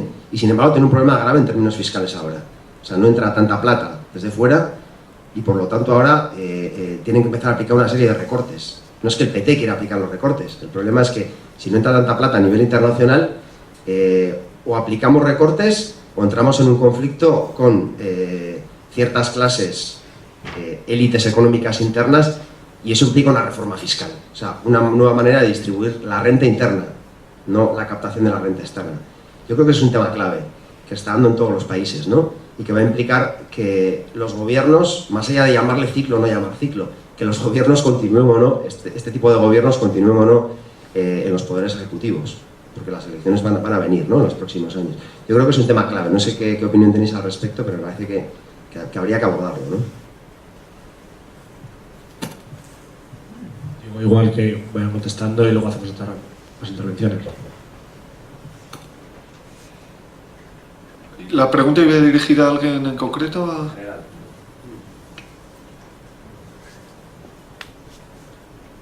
Vale, pues ya rompo yo.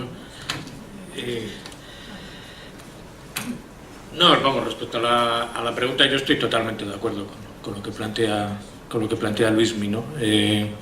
Se ha vivido quizás uno de las peores malas suertes, es que los procesos de transformación han venido parejos con momentos de bonanza económica que tenían que ver con el alza de precios de las materias primas a vender al exterior, y eso de alguna forma ha condicionado que se entrara en un ciclo de simple reparto del aumento de la captación de la renta, los famosos bonos y otros tipos de medidas que los diferentes gobiernos progresistas fueron tomando para mejorar las condiciones de vida de la población, ¿no? Claro, cuando este ciclo, y este sí que se acabó por ahora, es decir, los precios de las materias primas bajan, evidentemente la captación de esos fondos también bajan, y ahí está la disyuntiva que tienen que solucionar en estos momentos como gran problema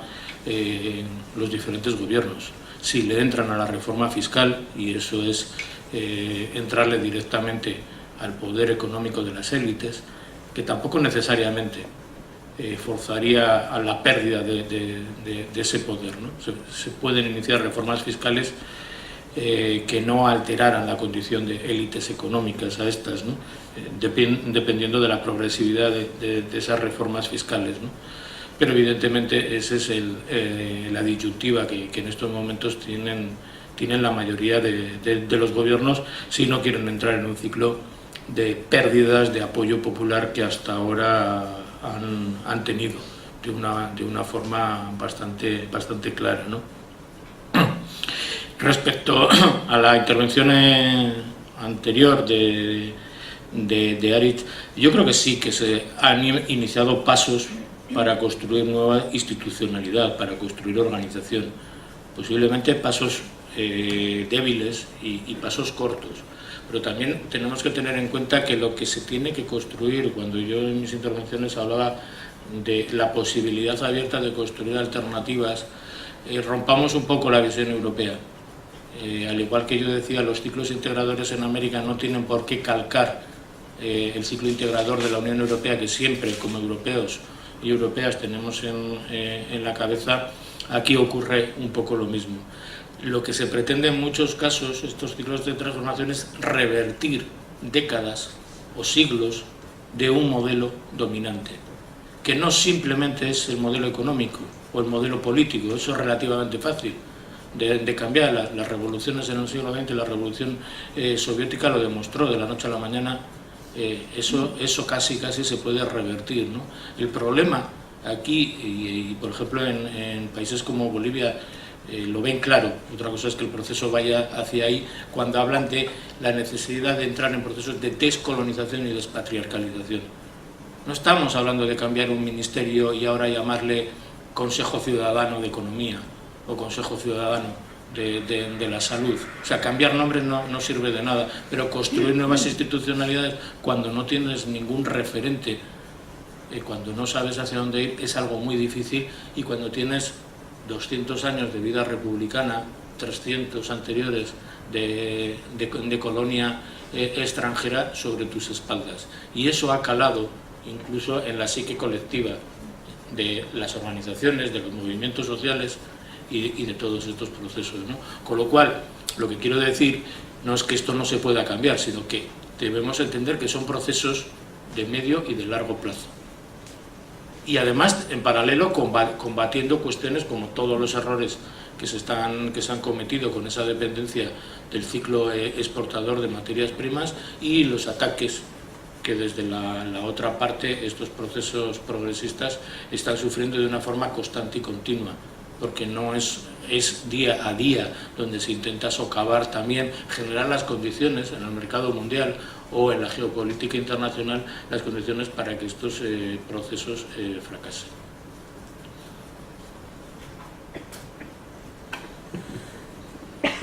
Sí, a estas dos preguntas, bueno, voy a ser breve.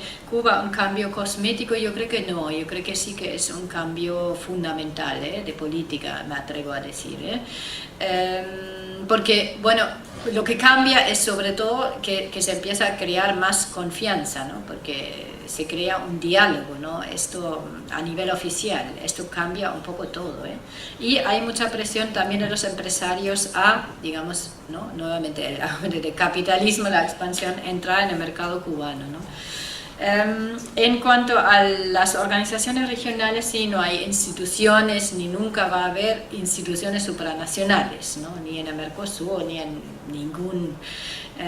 ningún caso. El caso de la comunidad andina, ¿no? Del pacto andino, ¿no? Fracasó, ¿no? El sistema de integración centroamericano, más en la idea de lo supranacional, fracasó. El propio modelo de la Unión Europea está también cuestionado, ¿no?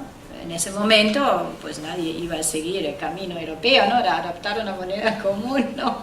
Creo que también es una lección negativa para la región, ¿no? También hay que tener en cuenta que la OEA sigue existiendo y hay una cierta, bueno, hay un mayor poder de los países también sudamericanos dentro de la OEA.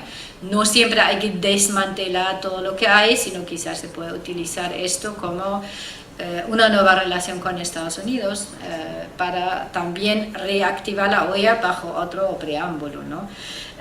Capitalismo, sí, todo es capitalismo, no estamos ante una alternativa, ni siquiera en Cuba, ¿no? El socialismo, bueno, hay una transición gradual hacia el modelo capitalista. China es un modelo capitalista en lo económico, ¿no? El capitalismo del Estado, no hay mucha alternativa, la verdad. Materia prima, sí, China, vemos nuevamente que se reproduce esta histórica vulnerabilidad de América Latina, de primero Europa, luego de Estados Unidos, ahora de China. No ha habido cambios estructurales importantes. Brasil es una industrialización, pero industria muy nacional y regional, no es internacionalmente competitivo o en muy pocos sectores, ¿no? En una época, digamos, en un mundo globalizado, ¿no? Globalización económica, expansión del capitalismo, no se ha creado una alternativa en este sentido, ¿no? Y siguen los mismos problemas, ¿no? No se ha diversificado, ¿no? Las exportaciones. También hay que tener en cuenta que Estados Unidos con el tiempo va a ser autosuficiente en términos energéticos, ¿no? Va a necesitar menos importación de petróleo de Venezuela, de todos los países. Eso también es un factor, ¿no? Quizá en lo último, hablar un poco de Brasil. Hay una división de preferencias electorales y que va conforme a la división, ¿no? Socioeconómica del país, ¿no? Nordeste, ¿no? Y sur. Es un poco también ver quién gana ahora esta lucha, ¿no? De poder. Y está la Fiesp, el lobby, digamos, empresarial en el sur de Brasil, muy importante, muy poderoso, y quizá ellos también presionan mucho hacia un cambio de gobierno, ¿no? Pero hemos visto que en Brasil precisamente hay un Estado muy disfuncional, pero hay un Estado, hay determinados servicios, y la gente, ¿no? Por las protestas también demanda más a este Estado, porque muchos brasileños pagan muchos impuestos, no es comparable con otros países como Guatemala o como donde no hay casi impuestos, ¿no? Así que bueno, yo creo que hay también este juego, que hay también el poder de la gente para cambiar las cosas, ¿no? Dilma está en crisis porque hizo pocos cambios para algunos, ¿no? cambió poco, aunque es un gobierno de izquierdas, ¿no? Y hay que ver en el futuro, incluso si cambia el gobierno, si pueden satisfacer esas demandas, ¿no? Porque la gente, una vez que estuvo en la calle, yo creo que no va a abandonar, ¿no? Van a volver, ¿no? Y eso también es muy poderoso, ¿no? En América Latina, que esto hay que ver qué impacto va a tener en el futuro.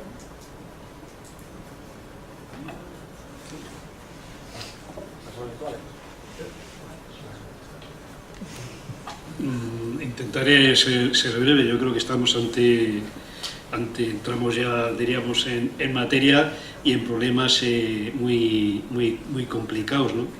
Problemas actuales para toda la región y para cada país en particular, pero que de alguna forma no son problemas que se planteen por primera vez. Son parte de debates o discusiones que vienen de largo, ¿no? Y de alguna forma pues, se podría resumir en esa típica frase de si en esos países latinoamericanos, con estos gobiernos de izquierdas de diferentes matices, lo que en estos momentos y en esta coyuntura local de cada lugar, internacional, etcétera, hay que hacer, si hay que consolidar, aquello de consolidar para avanzar o avanzar para consolidar. Y la respuesta a eso no es nada fácil y mucho menos acertar en ello. Yo creo que hay que poner sobre la balanza los avances que se han realizado, porque a la hora de respuesta a todo esto, si no estamos igual que el tema anterior del ciclo, si subrayamos todo lo que pueda ser más dificultoso, más negativo, etcétera, etcétera, corremos de no acertar con el peligro de no acertar con la respuesta, ¿no? Yo creo que ha habido avances en todos estos países latinoamericanos, en cambios legislativos, en cambios constitucionales, en el tema de las políticas sociales, en la reducción de la pobreza, en el tema de, mejores educativas, cambios laborales, etc. Y luego ha habido otra serie de cosas que podríamos decir que o no se han encarado, o se han dejado para más atrás, o se han cometido errores, pero son problemas que están ahí, problemas heredados que vienen desde hace años, décadas y siglos, que se pide a gobiernos que llevan 6, 8, 10, 12 años resolverlos, cosa que eso es imposible. Países donde, a pesar de estos procesos transformadores, el sector primario sigue teniendo peso, donde se depende en ocasiones de uno, dos o tres productos, donde los medios de comunicación privados, por ejemplo, que normalmente en muchos países son anti-gobierno, tienen un peso, diríamos, trascendental y decisivo y mayoritario, donde hay determinados estilos de vida, donde incluso las mejoras que ha habido fomentan esos estilos de vida y un consumismo incluso desaforado al que ya puede haber en algunos lugares. Es decir, que yo a lo que, coincidiendo, ¿no?, con los problemas que se están planteando, que comentaba Aris, que comentaba Luismi, le añadiría incluso todos estos problemas, con lo cual lo que comentaba Luismi tiene un gran peso, pero son problemas más que hay que diríamos, sumar al resto que existe. Yo en estas ocasiones suelo ser muy partidario de dejar esto en manos de cada país, de las fuerzas y los dirigentes que están en cada país, que conocen las realidades, que conocen las contradicciones que se han vivido y las que van a surgir.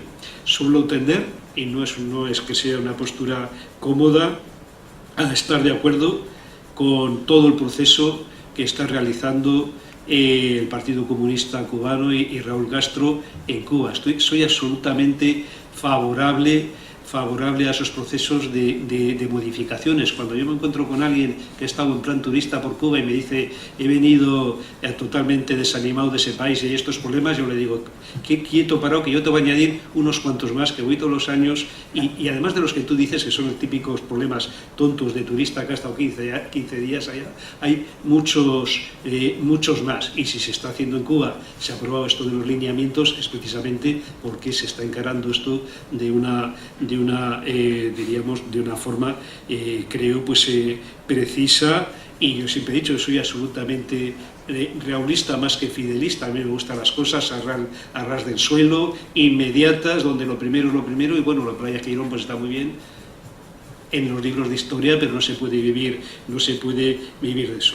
Entonces, yo creo como a mí lo que no me da miedo en la vida política y también en la situación de los países es las contradicciones y las realidades crudas tal y como son, que hay que transformar, y las contradicciones. El asunto está en esa, diríamos, vieja línea político-ideológica, que es cómo se tratan las contradicciones, cómo aciertas tú para tratar las contradicciones y buscar en cada momento la forma de implementar medidas a medio, largo plazo y con una visión estratégica para tu proyecto transformador revolucionario. Y he dicho en la anterior intervención que incluso yo ya he bajado muchos niveles y me quedaría con unos mínimos a lograr, ¿no?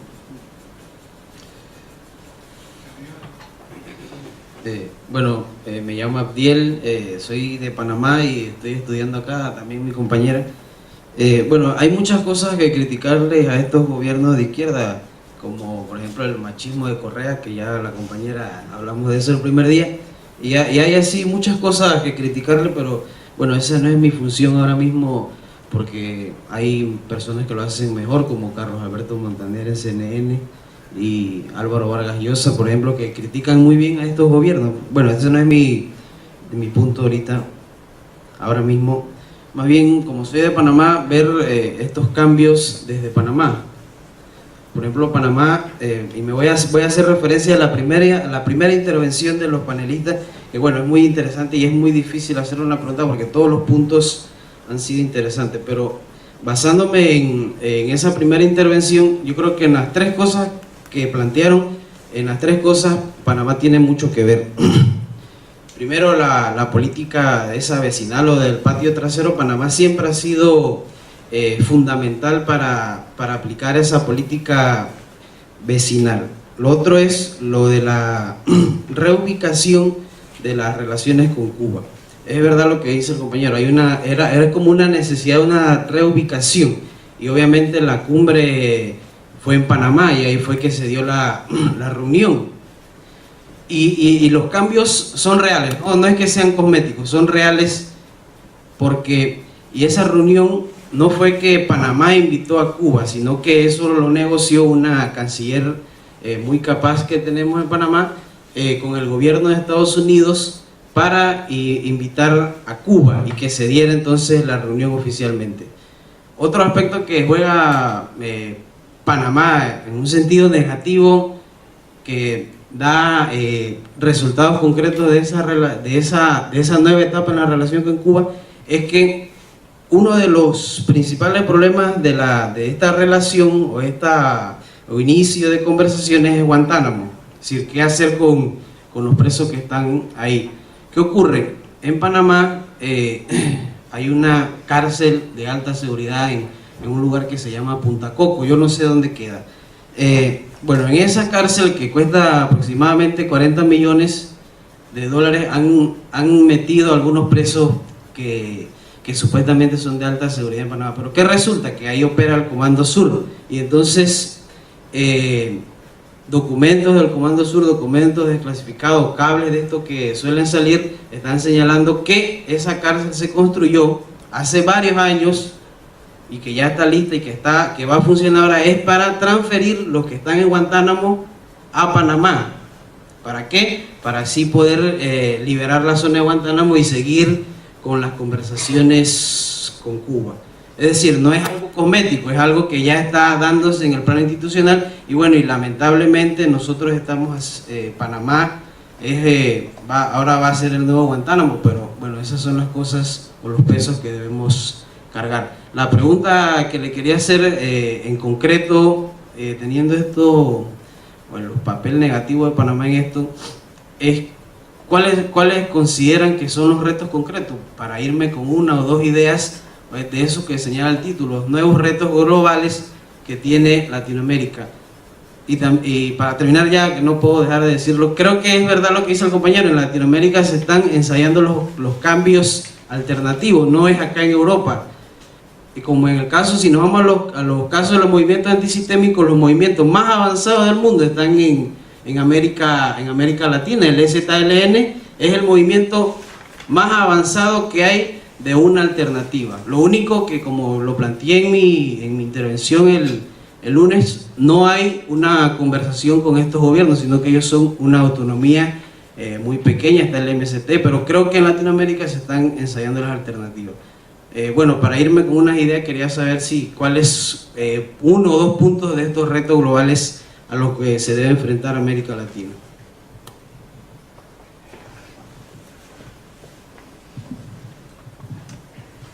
Bueno, muchas gracias. Primero eso, agradecerles porque ha sido muy provechoso para mí escuchar sus opiniones y sus presentaciones. Mi nombre es Ana Vilma, soy de Cuba, soy estudiante de Estudios Internacionales, doctoranda. Y bueno, tengo dos preguntas muy concretas. La primera, quisiera escuchar sus opiniones de manera general, y la segunda es para la profesora Susana. Primero, bueno, ¿cuáles son sus opiniones a partir del restablecimiento de las relaciones entre Cuba y Estados Unidos y todas las consecuencias que esto traerá, sobre todo para Cuba? ¿Cómo puede influir esto en las relaciones entre Cuba y Venezuela en el mediano plazo? Y la segunda, ¿cómo puede cambiar o modificar las intenciones en las relaciones de los Estados Unidos con América Latina en cuanto al gran acercamiento económico que está teniendo China con la región? Si esto puede influir en sus decisiones, etc. Muchas gracias. Buenas tardes, agradeciendo la presentación. Quería hacer una pregunta a Susan. Esta semana hubo un debate de candidatos demócratas a la presidencia de Estados Unidos y se les preguntaba acerca de las amenazas reales e inminentes en el concierto internacional. Las respuestas fueron divididas, decían, uno era Irán en términos nucleares, el otro era China en términos económicos y el tercero era Rusia en términos de seguridad. Entonces la pregunta es, ¿cuál es su opinión al respecto, primero? Y segundo, si existe o usted visualiza otra amenaza en el corto plazo, en el caso de la configuración de la política exterior estadounidense. Bueno, yo solo un comentario más que una pregunta, porque creo que han estado muy acertados los ponentes. Felicitarlos también. Me llamo Andrés, yo soy estudiante del doctorado de Estudios Internacionales. Creo que cuando decían, ¿no? Digamos, América Latina ahora tiene las bases materiales como para ser un poco más independiente, pero también Estados Unidos ya no es el jugador, digamos, unipolar, ¿no? Entonces yo creo que, como en todo, no hay solo una respuesta, ¿no? Sino que es un poco de los dos.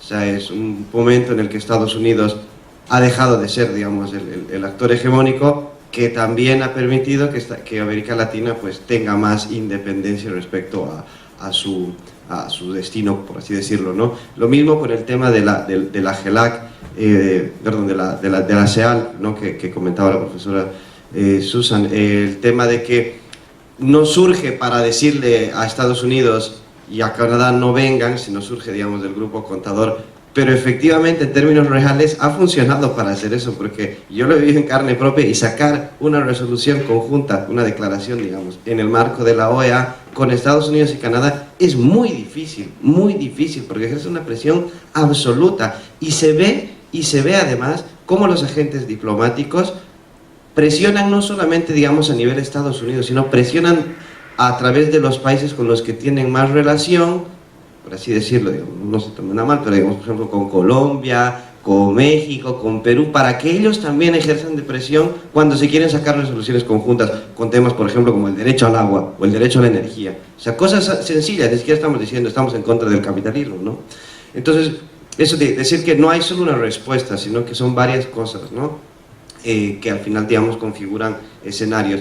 Después mencionar, digamos, lo que también decían otros compañeros, que es importante que, si bien, que también lo mencioné en mi ponencia, para hacerme un poco de propaganda, que el tema de que en América Latina está comenzando, digamos, esta respuesta al neoliberalismo, y aquí también hemos visto que, bueno, las relaciones con Europa pues están un poquito frías, etcétera, etcétera, pero yo creo que también a veces no hay que descartar todas las posibilidades, y hay un grupo de actores sociales en los países del sur de Europa que tienen una relación muy dinámica con los países de América Latina. Y no estamos hablando solo de Podemos en España, es que yo he visto al presidente García Linera dar conferencias en Grecia, y he visto cómo actores sociales bolivianos están en Italia, ¿no? Están en los países que están sufriendo, bueno, que han sufrido más, digamos, los temas de la crisis, y están ahí, digamos, como para dar una especie de, no voy a decir, digamos, de cooperación institucional, digamos, pero como un poco para explicar lo que ha ido pasando en América Latina y a ver si puede servir de algo para que haya una respuesta también en Europa a este sistema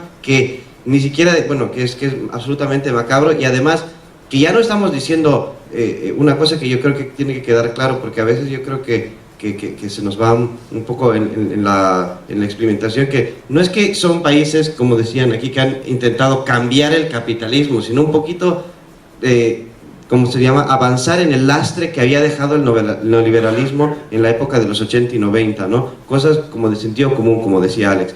Entonces, bueno, solo comentar eso y felicitarlos a todos, ¿no?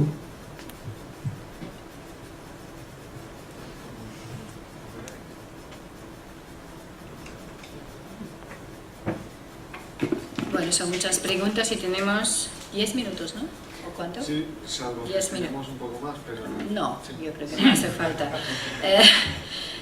Bueno, muy breve, no voy a contestar a todo, dejo los retos globales a mis compañeros, que no, en este momento me quedo la mente en blanca. Los retos globales también, bueno, esto se lo dejo a mis colegas masculinos.